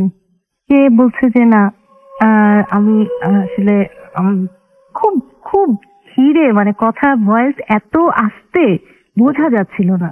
তো আসলে আমার খুব ভয় পাওয়া উচিত ছিল, কিন্তু আমি ভয় পাচ্ছিলাম না। আমার মনে হচ্ছে খুব কৌতূহল হচ্ছিল যে আমি দেখি যে কি লোকটা মুখ ঘুরায় কথা বললে, যে কি যেন সমস্যা বললেন। আমি বেশ কয়েকবার হ্যাঁ হ্যাঁ কি কি বলার পরও উনি ঠিক পরিষ্কার করে আমি শুনতে পারলাম না, এত আস্তে ওনার কথা হচ্ছিল। হ্যাঁ, পরিষ্কার সব কাপড় চোপড়ের সাথে তার চোখে সোনালী ফ্রেমের চশমাও ছিল। তো যাই হোক, বেশি বয়সের কারণেই হয়তো তার এই মানে বেশভূষাটা এরকম ছিল। তো যাই হোক, বাসায় পৌঁছে গেলাম। তো আমি তার সাথে যেটা বুঝলাম যে ওনার বাসায় ফ্যামিলিতে সমস্যা ইত্যাদি ইত্যাদি। তার নাকি একটা দোকান ছিল, সেই দোকানটাও কোনো একটা সমস্যার কারণে বন্ধ হয়ে গেছে। আমি চাচ্ছিলাম তাকে সহযোগিতা করার জন্য। তো সেরকম ইচ্ছা নিয়ে আমি নামলাম রিক্সা থেকে।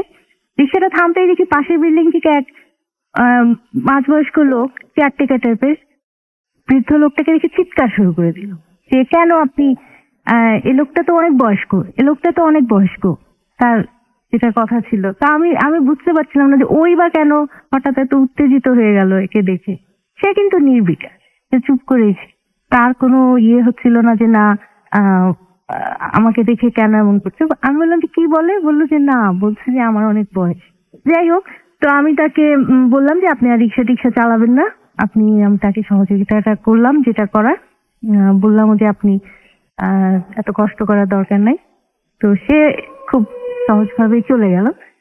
তো চলে যাওয়ার পরে আমি যখন বাসায় ঢুকবো, আমার কৌতূহল নিয়ে, সে কিন্তু চলে গেল রিক্সা নিয়ে।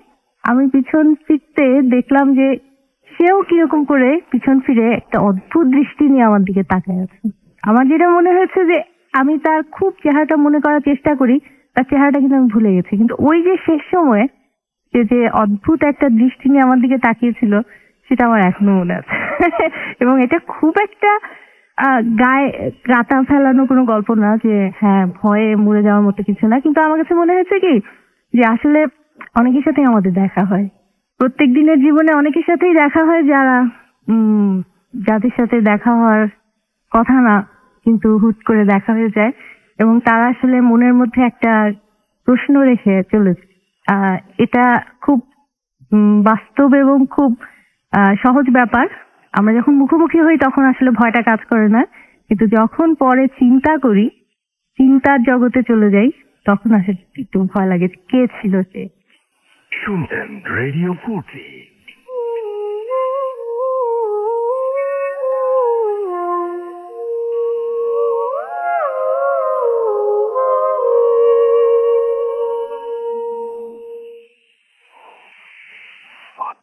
FM haunted by Adele.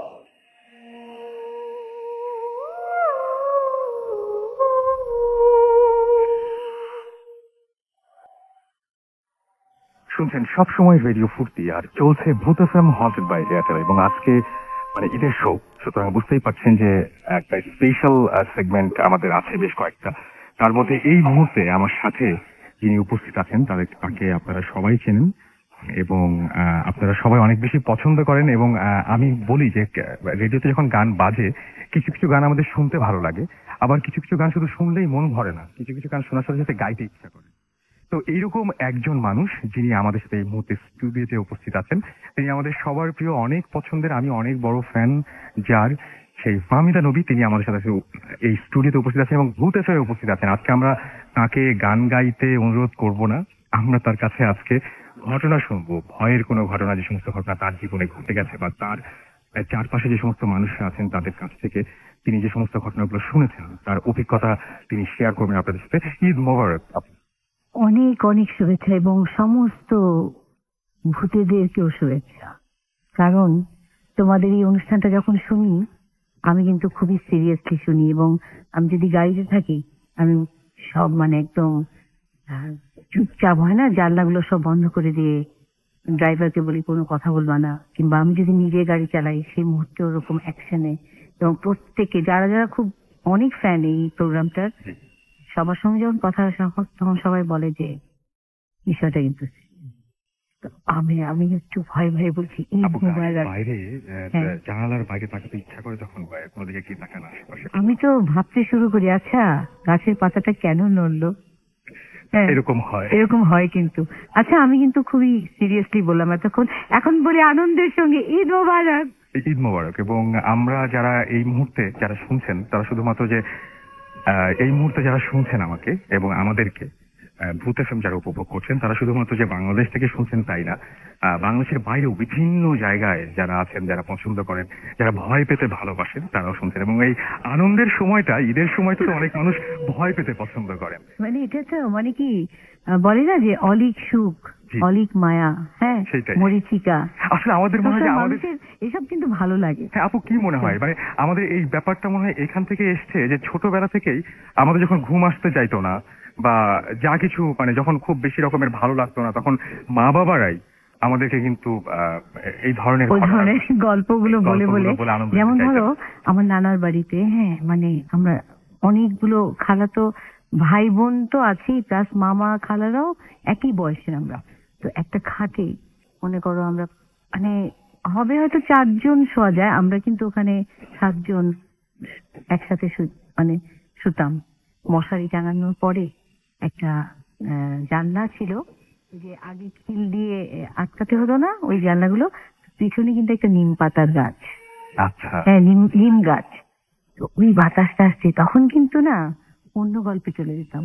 একদম এটাই কিন্তু হয় এবং ওটাই কিন্তু মজা। একটা জাস্ট কিছু লাগে মানে শুরু হওয়ার জন্য হঠাৎ কিছু একটা শব্দ হলো, কি হলো, বিষয়টা কি হলো, আর কারেন্ট থাকতো না তখন।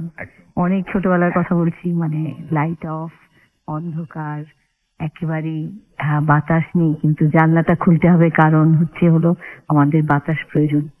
এবং ধীরে ধীরে আস্তে আস্তে ঘন হতে শুরু করলো অন্ধকারে ভূতের গল্প।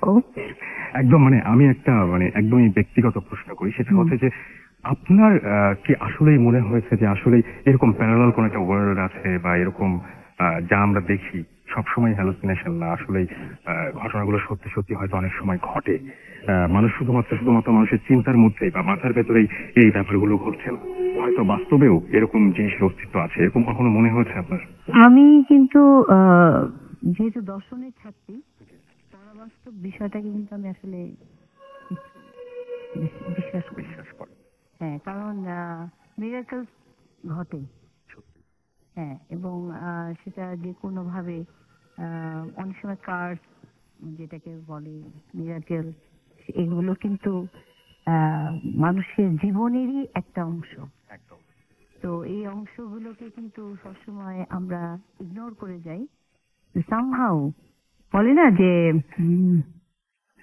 Morning shows the day, Right. কিংবা একটা বলে যে একটা চিন্তা করছি, চিন্তার যে একটা জায়গায় আমার বিশ্বাসের জায়গাটায় করা নাড়ছে, এটা হতে পারে নাও হতে পারে, এটা কিন্তু এমন কিছু একটা হতে পারে এই বিষয়টা কিন্তু অনেকটাই সেই ওই ওই ওই বিশ্বাসের সাথে জড়িত।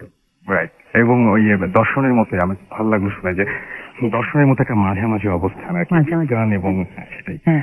যাই হোক, আমার কাছে প্রথমে যে আপনার কাছে প্রশ্নটা জানতে চাইবো সেটা হচ্ছে, আচ্ছা, আমাকে আগে তুমি বলো, জি আজকে ভূতরা কি সেমাই খেলো? হ্যাঁ সেটাই, মানে বলো। আমার যেটা মনে হয় হ্যাঁ। ভূতটা সেমাই খেয়েছে কিনা হ্যাঁ। এটা বোঝা যাবে এরকম ব্যাপার। অনেক সময় থাকে না যে সেমাই খেতে পারে আবার নিয়েও আসতে পারে। হ্যাঁ, নিয়ে আসতে সেটা হতে পারে। পারে যে অনেক সময় দেখা যায় যে আমরা আসলে যা মনে করেছিলাম যে এতজনের এতটুকু সেমাই হয়ে যাবে, কিন্তু হলো না। পাশে গেল কোথায়? কোথায়? Right. তখন কি হবে জানো? আমি যে আধারে বন্দিনী, আমার আলোতে ডেকে না,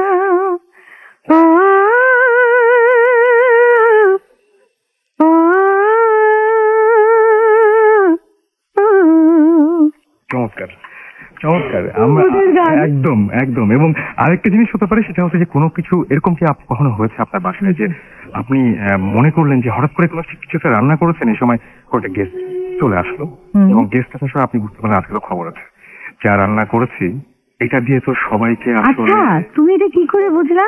এটা হয়, এটা তো আমার বাসায় সবসময় হয়। হয় না যে এটুকু হতো না, কিন্তু কেন? সবার হয়ে গেছে। এটা হলো আসলে সত্যি যে আমার বাসায় আমি ভাবলাম যে আল্লাহ, আজকে আমি কি করবো, মানে এত কেনাকাটা, বাইরে যাওয়া, এটা সেটা কিছু করতে পারিনি, বাট একটা বিশ্বাসে যখন আমি কাজটা করলাম যে যাই থাকুক মিলেমিশে খাবো। তুমি জানো, খাওয়া অনেকজন আমরা ইফতার করলাম এবং তারপরেও খাওয়া থেকে গেল।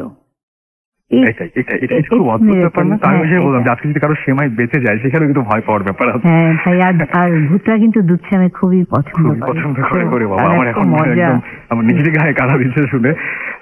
আচ্ছা আপু, জীবনে কখনো এরকম হয়েছে যে ভয় পেয়েছেন প্রচন্ড, এরকম কোন একটা কিছু দেখে বা কোন একটা কিছু অনুভব করে এরকম? আমার আসলে না এরকম ভয় পাওয়ার অভিজ্ঞতা অনেক আছে। আচ্ছা, আপনাদের শুনে আসতে তো আসতে।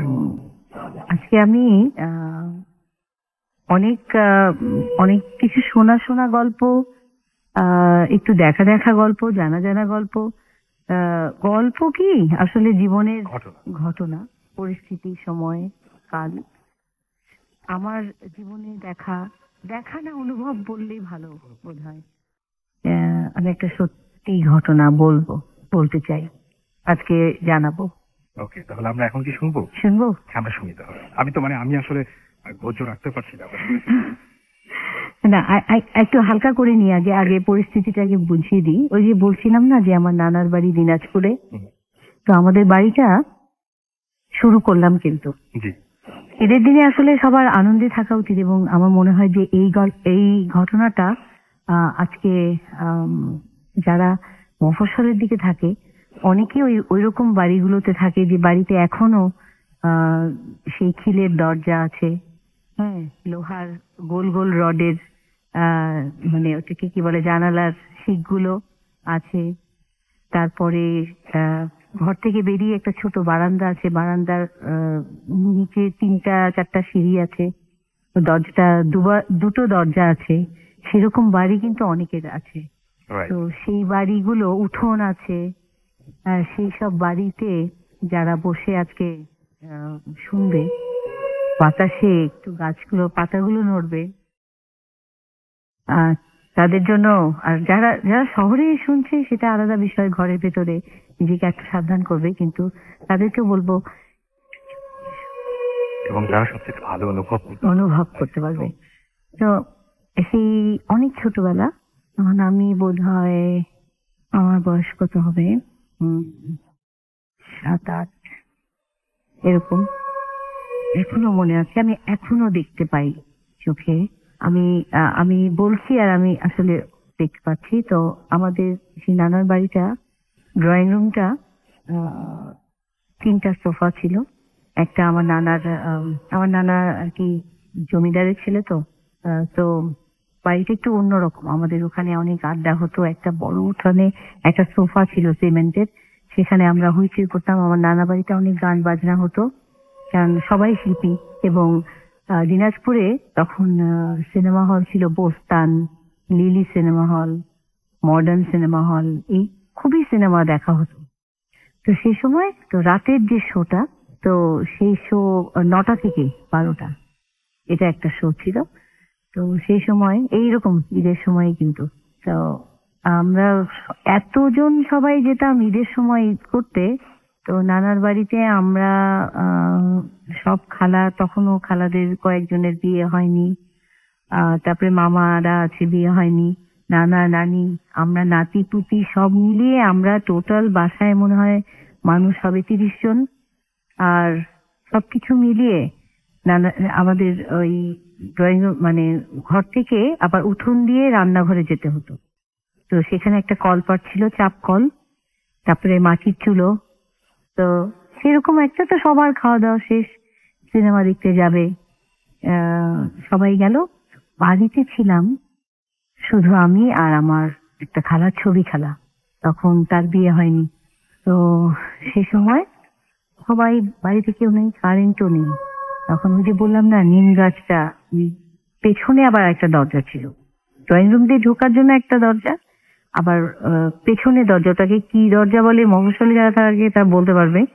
ওই দরজাগুলোকে উপরে একটা, ওই দরজাটার সাথে একটা বড়ইয়ের গাছ ছিল, টুনিকুল হতো, আর পাশেই হচ্ছে একটা নিম গাছ। তো সমস্ত জানলাগুলো বন্ধ করেছি, কারণ আমরা দুজন বাসায়। এত শব্দ হয়, শিশির করে শব্দ হচ্ছে। তারপরে হঠাৎ করে না, আমরা চুপ করে বসে আছি দুজনে। তখন তো ছবি খেলা আর আমি কথা বলছি। তারপরে হঠাৎ ঠাস করে একটা শব্দ, ওই পেছনের যে সদর দরজা না, মানে ওই বাইরের দরজা, ওই দরজাটায় একটা ক্র্যাকটা শব্দ হয় না, মানে কাঠটা একটু খুলে খুলে, হ্যাঁ। তো ওরকম, তো আমরা আবার দেখলাম একটু জানলাটা, অনেক ভয় তখন যে কি যে ভয় লাগতো না আমার এখনো, কিন্তু সত্যি সত্যি কেমন লাগছে জানিও। তো আমি ছবি খেলা বলে কোনো ভয় পাওয়ার কিছু নাই, কিছু পর দোয়া পড়। আমরা দুজনে, কারণ বাথরুমে যেতে হলেও তো ওই সেই উঠান দিয়ে অনেক দূরে যেতে হবে, একটা কুপি বাতি কিংবা হারিকেন নিয়ে যেতে হবে। ও আবার একটা ইয়ে ছিল, যে পানি তুলতে হয় না, কুয়া দিয়ে পানি তুলতে হতো, চাপ কলে। সব ধরনের সাউন্ডই না তখন হচ্ছে, একটু বেশি বেশি মনে হয় তখন হচ্ছে, কারণ বাসায় মাত্র তখন আমরা দুজন। তারপর চুপচাপ এমনি কথা বলছি, তো ছবি খারাপ হয়েছে, যে কি বললো আমার ওরকম মনে পড়ছে না। দুজনে চুপচাপ বসা, একদম চুপ হয়ে গেল, একদম চুপ। মানে বলে না যে শব্দ টব্দ সবই গেল, মোমবাতি জ্বালানো। দুজনে খুব গল্প করছি, কেন যে আমরা জানি না কেন জানি গেলাম না, মানে ছবিটা দেখতে যাওয়া হলো না। কাউকে না কাউকে বাসায় থাকতে হবে, তো তো আমি আমার খালা ছিলাম। পরে ড্রয়িং রুমে আমরা বসে, কারণ ওই ঘরটাই মনে হলো সবচেয়ে সেফ। মাঝে তো সব ঘর থেকে মাঝখানে একটু বসেছি।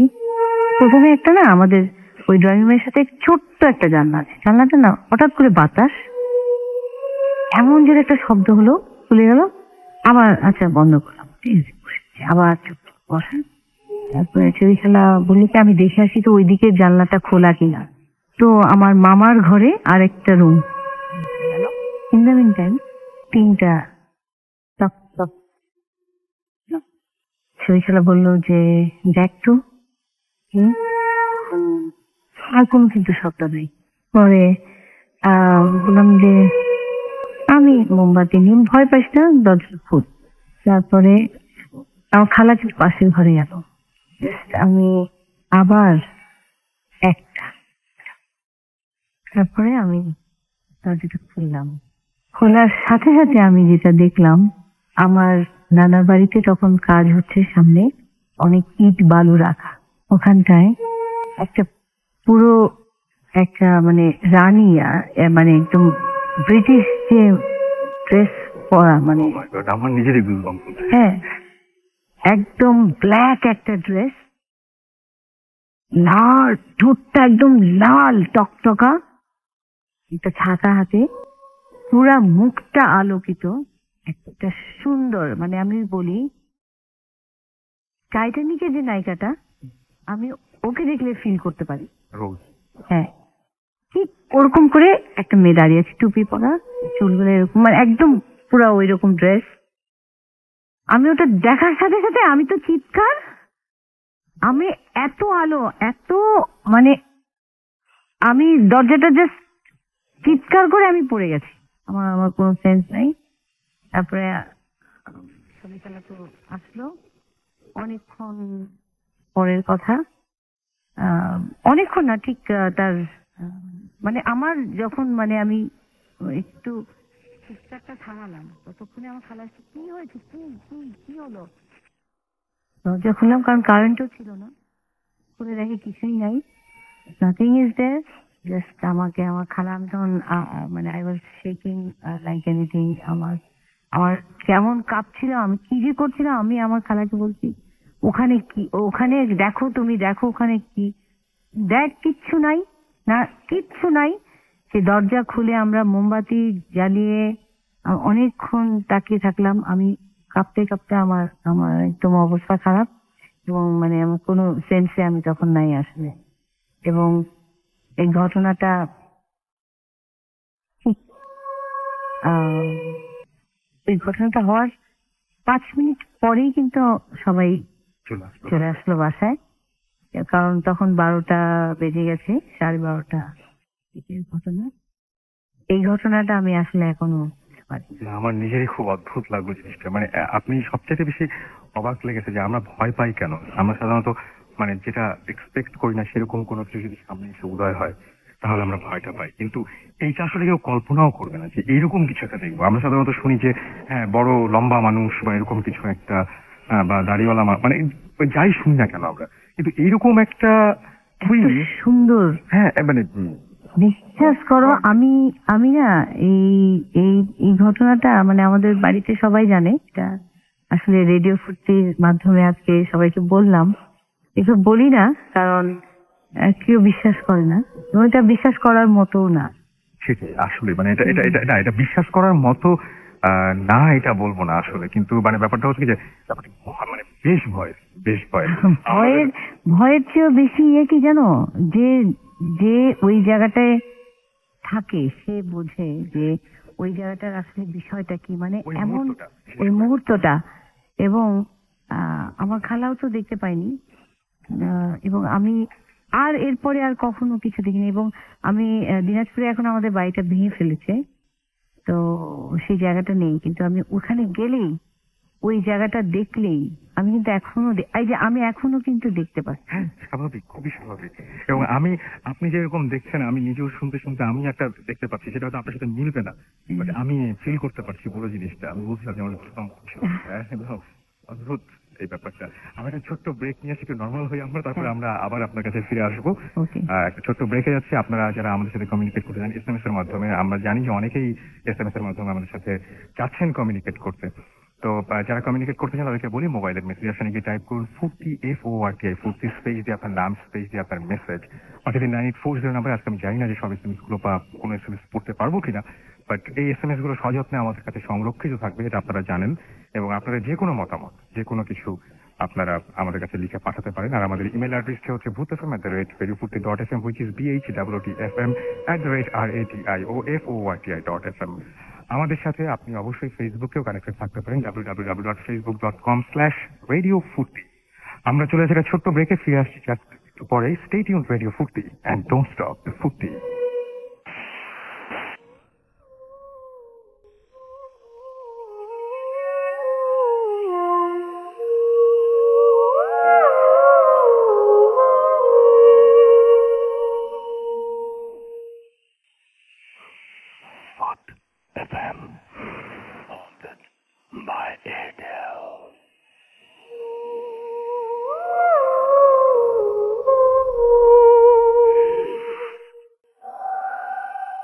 ছিলাম আবারও আমি রাসেল, আর শুনছেন সবসময় রেডিও ফুর্তি, চলছে ভূত এফএম হন্টেড বাই এয়ারটেল। এবং আজকে এই ঈদে স্পেশাল একটা সেগমেন্ট, আমাদের একটা স্পেশাল একটা এপিসোড বলতে পারি, এবং সেই এপিসোডটা আপনারা উপভোগ করছেন। এবং আমি জানি যে মানে এটা অনেক প্রতীক্ষিত ছিল সবার জন্যই। এবং আমাদের সাথে এই মুহূর্তে উপস্থিত আছেন ফাহমিদা নবী, যিনি আমাদের অনেক অনেক অনেক পছন্দের একজন শিল্পী তো বটে, একজন মানুষ হিসেবে অনেক পছন্দের একজন মানুষ।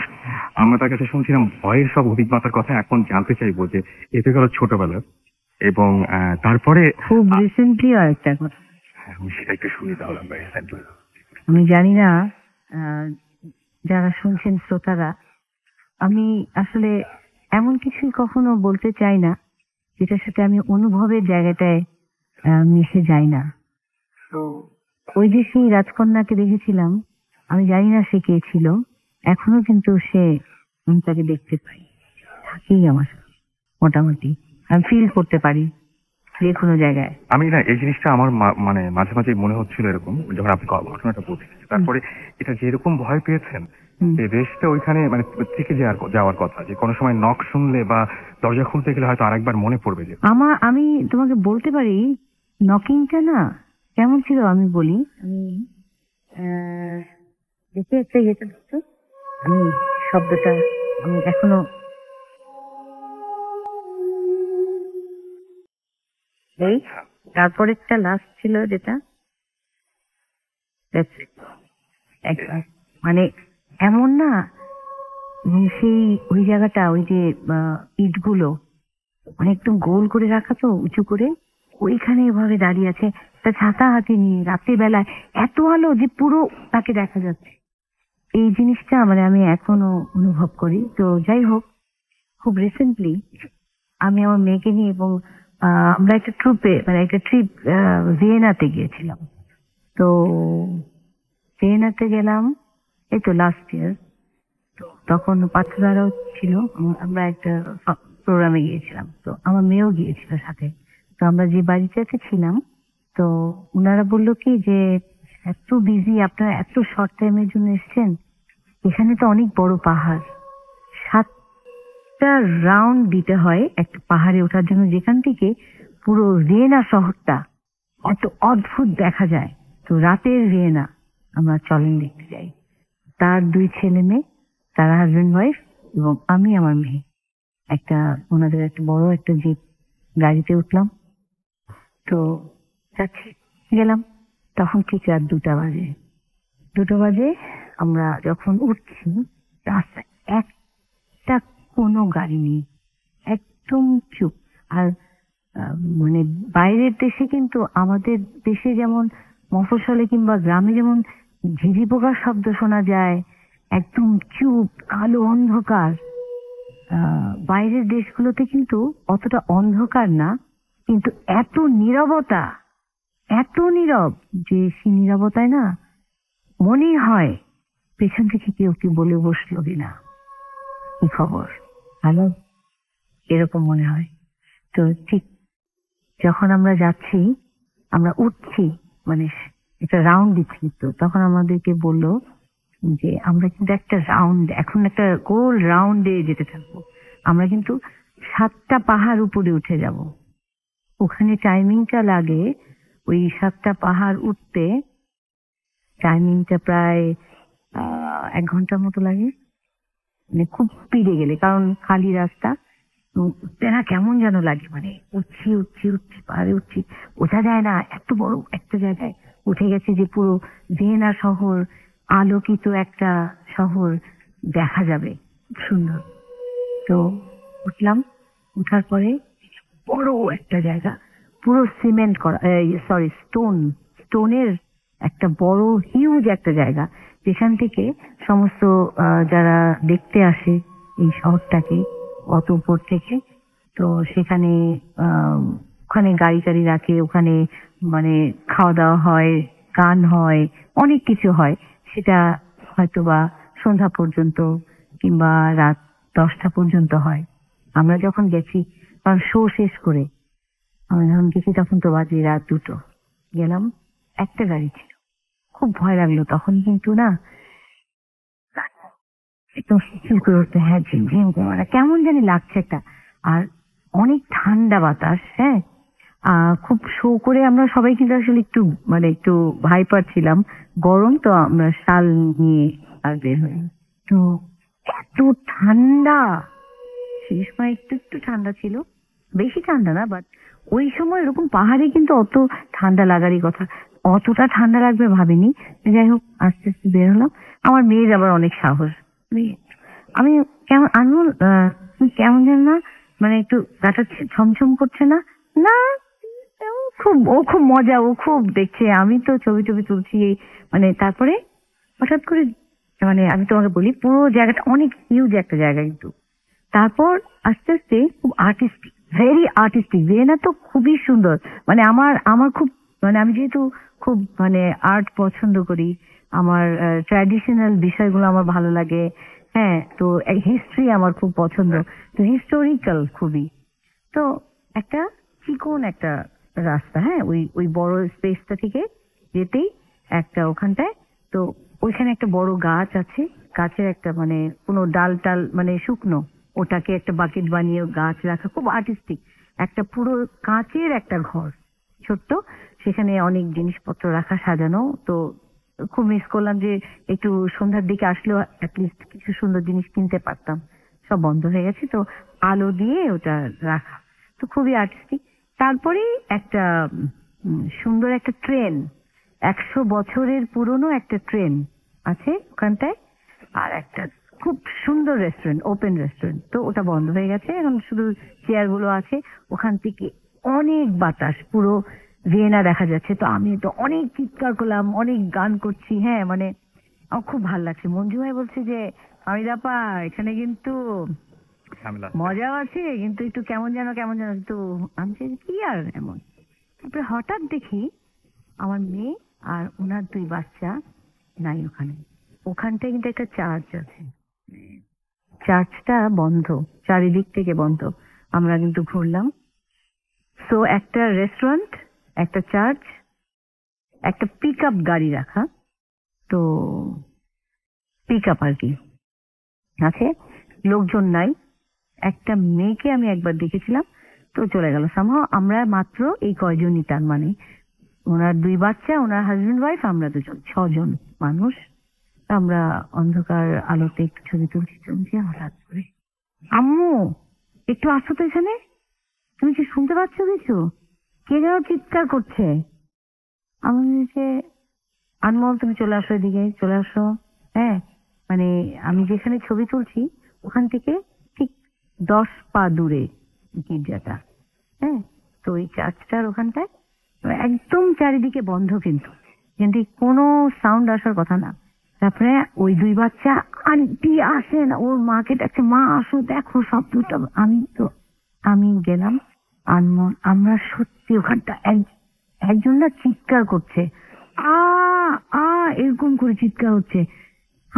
আমার মেয়ে তো একদমই খুবই অস্থির, কারণ ও না কোনো কিছু নিতে পারে না, বলছে নিশ্চয়ই এখানে কেউ কাউকে টর্চার করছে, আম্মু আমরা পুলিশকে ফোন করব। ও বলছে, আমি বললাম যে আনমোল তুমি একটু শান্ত হও। আ আ বলে এরকম মানে চিৎকার, কিন্তু কোনো দিকে কিন্তু খোলা নাই। এবং শব্দটা কোথা থেকে আসছে আমি জাস্ট বলি, ওখানে একটা হোল মানে একটা টিনের একটা চোঙার মতো আছে, ওই হোলটা থেকে শব্দটা আসছে। আচ্ছা। এবং আমরা আরো ঘুরলাম, মঞ্জু ভাই আবার দেখলো আনমোল যখন খুবই হাইপার হয়ে গেছে যে কেউ বোধহয় ইয়ে করছে। তখন আমি বললাম যে আনমোল তুমি চুপ করো, আমরা দেখতে শব্দটাও শুনতে থাকলাম। তারপর মঞ্জু ভাই বললো, যখন আসলো আমি শব্দটা পেলাম, বাচ্চাগুলো পেয়েছে, তারপরে আমরা ইয়ে করছি শব্দটা অনেকক্ষণ, তারপরে কিছুক্ষণ পরে চুপ হয়ে গেল। আনমোলকে কিছুতেই বোঝানো যায় না যে আনমোল এখানে কেউ নাই, কোনো মানুষ নাই, কোনো লাইট জ্বলে না, কিছু নাই, চারিদিকে বন্ধ, তুমি দেখো। এটা তুমি একটা জাস্ট ইমাজিনেশন, নাথিং এলস। কিন্তু আমরা আসলে কিন্তু এটা আমার মেয়েকে সান্ত্বনা দিচ্ছিলাম, বাট আপনি নিজেও আমরা শুনেছি শব্দটা শুনেছি, এবং শব্দটা শোনার পরে ওখান থেকে যখন আমরা না তাড়াতাড়ি করে, আর একটা মিনিটও দাঁড়াবো না, মঞ্জু ভাই বলছে তাড়াতাড়ি গাড়িতে ওঠেন, আর একটা সেকেন্ড এখানে থাকা যাবে না। এবং পুরো আমাদের শরীরে আমি বলতে পারবো না আমাদের কি অবস্থা। এবং আমরা তাড়াতাড়ি গাড়িতে উঠলাম এবং আমরা সবাই চুপ। এই যে 7টা আবার পাহাড় নামছি, একটা কোনো কথা কেউ আর বলতে পারিনি। এবং আমাদের সবার মানে আমি বলতে পারবো না কি অবস্থা। ওই চার্চটা বন্ধ, চারিদিকে কোনো মানুষ নাই, এবং যে গাড়িটা ছিল ওখানে একটা গাড়ি ছিল, ওই গাড়িটায় কোনো মানুষ ছিল না, গাড়িটা নাই। আমি জানি না ওটা আসলে কি। এবং আমরা বাসা পর্যন্ত সবাই চুপ, একদম চুপ, কারণ ওই প্রত্যেকটা জায়গায় মানে যখন আমরা ঘুরে ঘুরে নামছি না, ওই সময়টায় সবাই চুপ। হঠাৎ করে যখন একটা কুকুর চলে গেল আমাদেরকে ক্রস করে, ওই সময় আমরা মানে আবার আরেকটা ভয়। তো সেই ভয়টা নিয়ে আমরা বাড়িতে ফিরে আসলাম। ওকে, এটাও তো বেশ ভয়ঙ্কর ছিল। খুবই। যাই হোক, আমরা মোটামুটি এখন শেষের দিকে চলে এসেছি, এবং আমরা আপনার অগণিত ভক্ত যারা আছেন, যারা এখন শুনছেন আপনাকে, আমি তাদের উদ্দেশ্যে বলতে পারবো যে অনেকেই বলেন যে অনেক ভয় পাই, ঘুম ভেঙে উঠে একটা কিছু এক্সপেরিয়েন্স করলো, বা সামনে এরকম একটা কোনো পরিস্থিতির মানে সম্মুখীন হলেন যখন আপনি, তখন সাধারণত এই সময় এসে আপনি কি করেন, এবং যারা এরকম পরিস্থিতির সম্মুখীন হন তাদের কি করা উচিত, এটা আমরা লাস্ট এটা দেখি। আমরা আসলে এই পরিস্থিতিগুলো হয় অনেক সময় অনেক ইন্টারেস্ট থেকে, অনেক বিশ্বাস থেকে। মানুষের অনেক সময় হয় কি, স্বপ্ন দেখে, মানুষ অনেক সাহসকে নিজের ভেতরে ধারণ করতে চায়, কিন্তু সেই সাহসটা হয়তো নেই। তখন কল্পনায় অনেক কিছু মরীচিকার মতো এসে দাঁড়ায়। তো আমি বলবো নিজের বিশ্বাসের কাছে নিজের হেরে যাওয়াটা ঠিক না। যা কিছুই হোক না কেন তার মোকাবেলা করা, আমি মানুষ, সেটাই আমার দায়িত্ব। এবং আমাকে সবকিছুর সঙ্গেই পরিচিত হতে হবে, কারণ তা না হলে আমার এই বেঁচে থাকাটা, আমার এই পথ চলাটা আসলে সঠিক হবে, সুন্দর হবে। সুন্দর করার জন্যই, অনেক ভালো থাকার জন্য, এই জীবনে এগিয়ে যাওয়ার জন্য সবকিছুরই অভিজ্ঞতা দরকার। একদম সত্যি তাই। অনেক ধন্যবাদ, এবং এই ব্যস্ততার মধ্যেও আমাদেরকে সময় দেওয়ার জন্য আপনাকে অসংখ্য ধন্যবাদ জানাচ্ছি, এবং সেই সাথে আরো একবার আপনাকে জানাচ্ছি এই পবিত্র ঈদ উল ফিতরের অনেক অনেক অনেক অনেক শুভেচ্ছা। আমার খুব ভালো লাগছে আসলে আজকে এই ফুর্তির এই ভুতুরে আড্ডায় এসে আমি আমার সত্যিকারের অভিজ্ঞতা শেয়ার করলাম। হয়তো আরো অনেক সময় অনেকেরই যেগুলো শুনি সেগুলো নিয়েও আমি ভাবি। আর ভাবনার জায়গাগুলো আমাদের সুন্দরভাবে ভাবনাতেই থাকুক, ঈদটা আনন্দে কাটুক। এবং আমার নতুন একটা অ্যালবাম রিলিজ হয়েছে, ইচ্ছে হয় এই গানগুলো শুনলে মনে হয় আসলে অনেক খুশি হব আমি। অবশ্যই খুব মিষ্টি মেয়ে, ভয়টা একদমই কেটে যাবে, কারণ নকিব খান এবং পিলু খানের সুরে, জুলফিকার রাসেলের কথায় তো মিষ্টি মিষ্টি গান গিয়ে আমার মনে হয় ভালোই লাগছে। এবং ভূতদেরকেও অনেক শুভেচ্ছা। আপনারা ভূতরা, আপনারা আমার গান শুনবেন। ধন্যবাদ। অনেক ধন্যবাদ। আমরা এতক্ষণ ছিলাম ফাহমিদা নবীর সাথে, এবং আমরা এখন আবারও আমরা চলে যাব আমাদের রেগুলার এপিসোডের যে সমস্ত সেগমেন্ট থাকে সেই সেগমেন্টে। ফিরে আসছি একটু পরে, একটা ছোট্ট ব্রেকের পরে আমরা ফিরে আসবো আবারও। আপনারা আমাদের সাথে থাকুন। স্টে টিউনড, রেডিও ফুর্তি, অ্যান্ড ডোন্ট স্টপ দ্য ফুর্তি।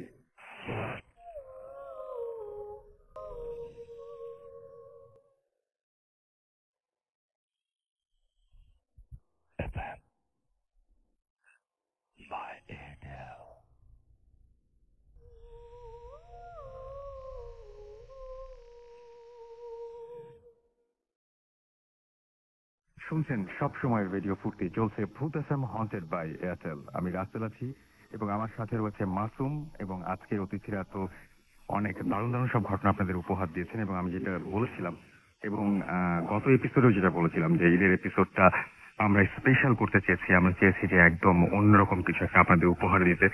জানি না আমরা কতটা সফল, যদি আপনাদের এতটুকু ভালো লেগে থাকে তাহলে আমরা নিজেদেরকে সফল মনে করব। আজকের এই এপিসোডটি যদি আনফর্চুনেটলি কেউ মিস করে থাকেন তাহলে যেটা করতে হবে, আপনাকে এয়ারটেল এম রেডিওর সাহায্য নিতে হবে। সেক্ষেত্রে আপনাকে আপনার এয়ারটেল নাম্বার থেকে ডায়াল করতে হবে 4040, সিলেক্ট করতে হবে চ্যানেল 22। তাহলে দেখবেন যে একের পর এক বিভিন্ন এপিসোডের অপশন আপনাকে দেওয়া হচ্ছে, এবং যে এপিসোডটি আপনি মিস করেছেন বা যে এপিসোডটি আপনি পুনরায় শুনতে চান, চাইলে আপনি সেই এপিসোডটি শুনতে পারবেন। এবং আপনি যদি চান ভূত এফএম টিউনটি আপনার নিজের টিউন করে ফেলবেন, তাহলে আপনাকে যেটা করতে হবে, আপনাকে টিউনের কোড নাম্বারটি মনে রাখতে হবে। The code number is 92125। এবং আপনি এই টিউনটাকে নিজের টিউন করতে হলে একটা ছোট্ট পদ্ধতি অবলম্বন করতে হবে। আপনার মোবাইলের মেসেজ অপশনে গিয়ে টাইপ করতে হবে সিটি স্পেস দিয়ে টাইপ করতে হবে 92125, এবং এসএমএসটি সেন্ড করতে হবে 3123 নাম্বারে। ব্যাস, এই টিউনটি আপনার হয়ে যাবে। আপনাদেরকে অনেক অনেক ধন্যবাদ আমাদের সঙ্গে থাকার জন্য, এবং আপনাদের ঈদটা অনেক অনেক ভালো কাটবে সেটাই আমরা আশা করব। এবং অবশ্যই আমাদের জানাবেন যে এপিসোডটি আপনাদের কেমন লাগলো। আপনারা সামনে আরেকটা ঈদ আছে, আপনাদের এই এপিসোডের যে সমস্ত ফিডব্যাক আমরা পাবো সেই অনুযায়ী আমরা সাজাবো আমাদের আগামী ঈদের সেই এপিসোডটি। এবং আমি যেরকম বলছিলাম যে আমার সঙ্গে রয়েছে মাসুম, তো মাসুম এতক্ষণ চুপচাপ ছিল, এখন মাসুমও আপনাদেরকে একটু ঈদের শুভেচ্ছা দিবে। সো মাসুম, ঈদ মোবারক। আমি আসলে সবাইকে ঈদ মোবারক দিলাম, আমার আর আপনার মধ্যে ঈদ মোবারক দেওয়া নেওয়া হয় নাই। ঈদ মোবারক। ঈদ মোবারক সবাইকে। ওকে, তো মাসুম কিছু বলার আছে ঈদের শুভেচ্ছা জানানোর জন্য? আমরা মানে দীর্ঘ সময় ধরে প্ল্যান করে আজকে এই যে আমরা এরকম সব মানে মানুষদেরকে পেলাম, যে সমস্ত মানুষদেরকে আসলে আমরা কখনো আশাও করিনি হয়তো যে তারা এই ব্যস্ততার মধ্যে আমাদের সময় দিবেন, কিন্তু তারা আজকে আমাদের সময় দিয়েছেন এবং আমাদের সঙ্গে সেই জন্য আসলে ধন্যবাদ জানানোর। মানে ঈদের বিভিন্ন সময় আজকে রেকর্ড ফাইলও গেছে কিছু, তো আমরা চাই যে মানে সবসময় এরকম দারুণ কিছু উপহার দিতে, এবং সেজন্য তো আমরা মানে কি বলার আছে মাসুম ঈদে আমাদের লিসনারদেরকে? লিসনাররা মানে এতদিন ভূতের সময়ের সাথে আছে, এই জন্য ধন্যবাদ। আর সবাই এইভাবেই ঘটনাগুলো পাঠাতে থাকে। আশা করি আগামী দিনগুলোতেও ইনশাল্লাহ অনেক ভালো ভূত এফএম হবে। আর রেকর্ড ফাইলের ক্ষেত্রে বলবো যে আপনারা যখন রেকর্ড করবেন রুমের একটু নীরব জায়গায় যে যদি আপনারা ঘটনাটা রেকর্ড করেন, এটা আমার জন্য অনেক সুবিধা হয়, যে প্রস্তুত করার জন্য অনেক সুবিধা হয়, যে ফাইলটা কাটতে বা তৈরি করতে অনেক সুবিধা হবে। তা ওইটা একটু চেষ্টা করেন যে ভালোভাবে যেন আপনারা রেকর্ড করার টাইমটাতে একটু নীরব জায়গায় যে রেকর্ড করাটা খুব জরুরি। সেটা মাথার চুল ছিঁড়তে হবে সবাইকে না। ঈদ মোবারক। হ্যাঁ, ওইটাই আর কি। সবাইকে ঈদ মোবারক আবারও। সবাই সুস্থ থাকেন এবং সুস্থভাবে দেশ থেকে মানে গ্রাম থেকে ফিরে আসেন, এটাই আশা করি আর কি। ওকে মাসুম, অনেক অনেক ধন্যবাদ। এবং সেই সাথে আপনাদেরকে আরো একবার জানিয়ে দিচ্ছি আমাদের যে নাম্বার, যে অ্যাড্রেসটিতে আপনাদের ঘটনা পাঠাতে হবে, আমাদের অ্যাড্রেসটা হচ্ছে bhutfm@radiofurti.fm, which is bhwtfm@radioforti.fm।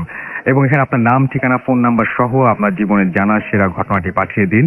অবশ্যই উল্লেখ করুন ঘটনাটি আপনি এখানে এসে নিজে উপস্থিত থেকে ঘটনাটি সবার সাথে শেয়ার করতে চান, নাকি আপনি চান যে আমরা পড়ে শোনাই, সেটা অবশ্যই আমাদের জানাতে ভুলবেন না। আর সেই সাথে যারা দেশের বাইরে রয়েছেন তাদেরকে বলবো যে অবশ্যই আপনারা আপনাদের ঘটনাটি রেকর্ড করে ফেলুন, যেভাবে মাসুম বলেছে সেই পদ্ধতি অবলম্বন করে আপনারা রেকর্ডটি করুন এবং তারপরে আমাদের কাছে পাঠিয়ে দিন। বেশি ভয় পাবেন না, মানে এরকম ফাইল খুব কমই হয় যেটা খুব বেশি রকমের ঝামেলাপূর্ণ হয়, তাই না? তো আমরা সেটাই চাইবো। আর মাসুমের কথা সূত্র ধরে আমিও বলতে চাই যে আপনারা সবাই দেশের বাড়িতে রয়েছেন, যারা দেশ থেকে আবারও ঢাকায় ফিরবেন তাদেরকে বলবো যে আপনাদের যাত্রা নিরাপদ হোক, আপনারা নিরাপদে ঢাকায় ফিরে আসুন এবং প্রিয়জনের সাথে অনেক মজা করুন এই ঈদে। আমরা বছরে মাত্র 2বার এরকম সময় পাই, কেউ কেউ হয়তো এক ঈদে যাওয়ার সময় পাই। আর আমার কাজটা অবশ্যই কেউ করতে ভুলবেন না, এখনো সময় আছে হাতে কিছু। যারা আত্মীয় স্বজনের সাথে রয়েছেন তারা আপনাদের এলাকায় জেনে নিন যে এরকম ধরনের কোনো ঘটনা আছে কিনা, যেটা আপনারা পরবর্তীতে ভূত এফএমের সমস্ত লিসনারদের সাথে শেয়ার করতে পারেন। আপনাদের অনেক অনেক অনেক ভালো একটা ঈদের মানে কি বলবো, ভালো একটা ঈদ যাক সেই কামনা করি, এবং আপনাদেরকে আরো একবার শুভেচ্ছা জানিয়ে এই ঈদের স্পেশাল এপিসোডটি এখানে শেষ করছি। আগামীতে আবারও কথা হবে, আগামী সপ্তাহে নতুন অতিথিদের নিয়ে আবারও ফিরে আসবো। সেই পর্যন্ত সবাই ভালো থাকবেন, সুস্থ থাকবেন, সুন্দর থাকবেন, মোস্ট ইম্পর্টেন্টলি উপস্থিত থাকবেন। আজকের মতো এখানেই টাটা।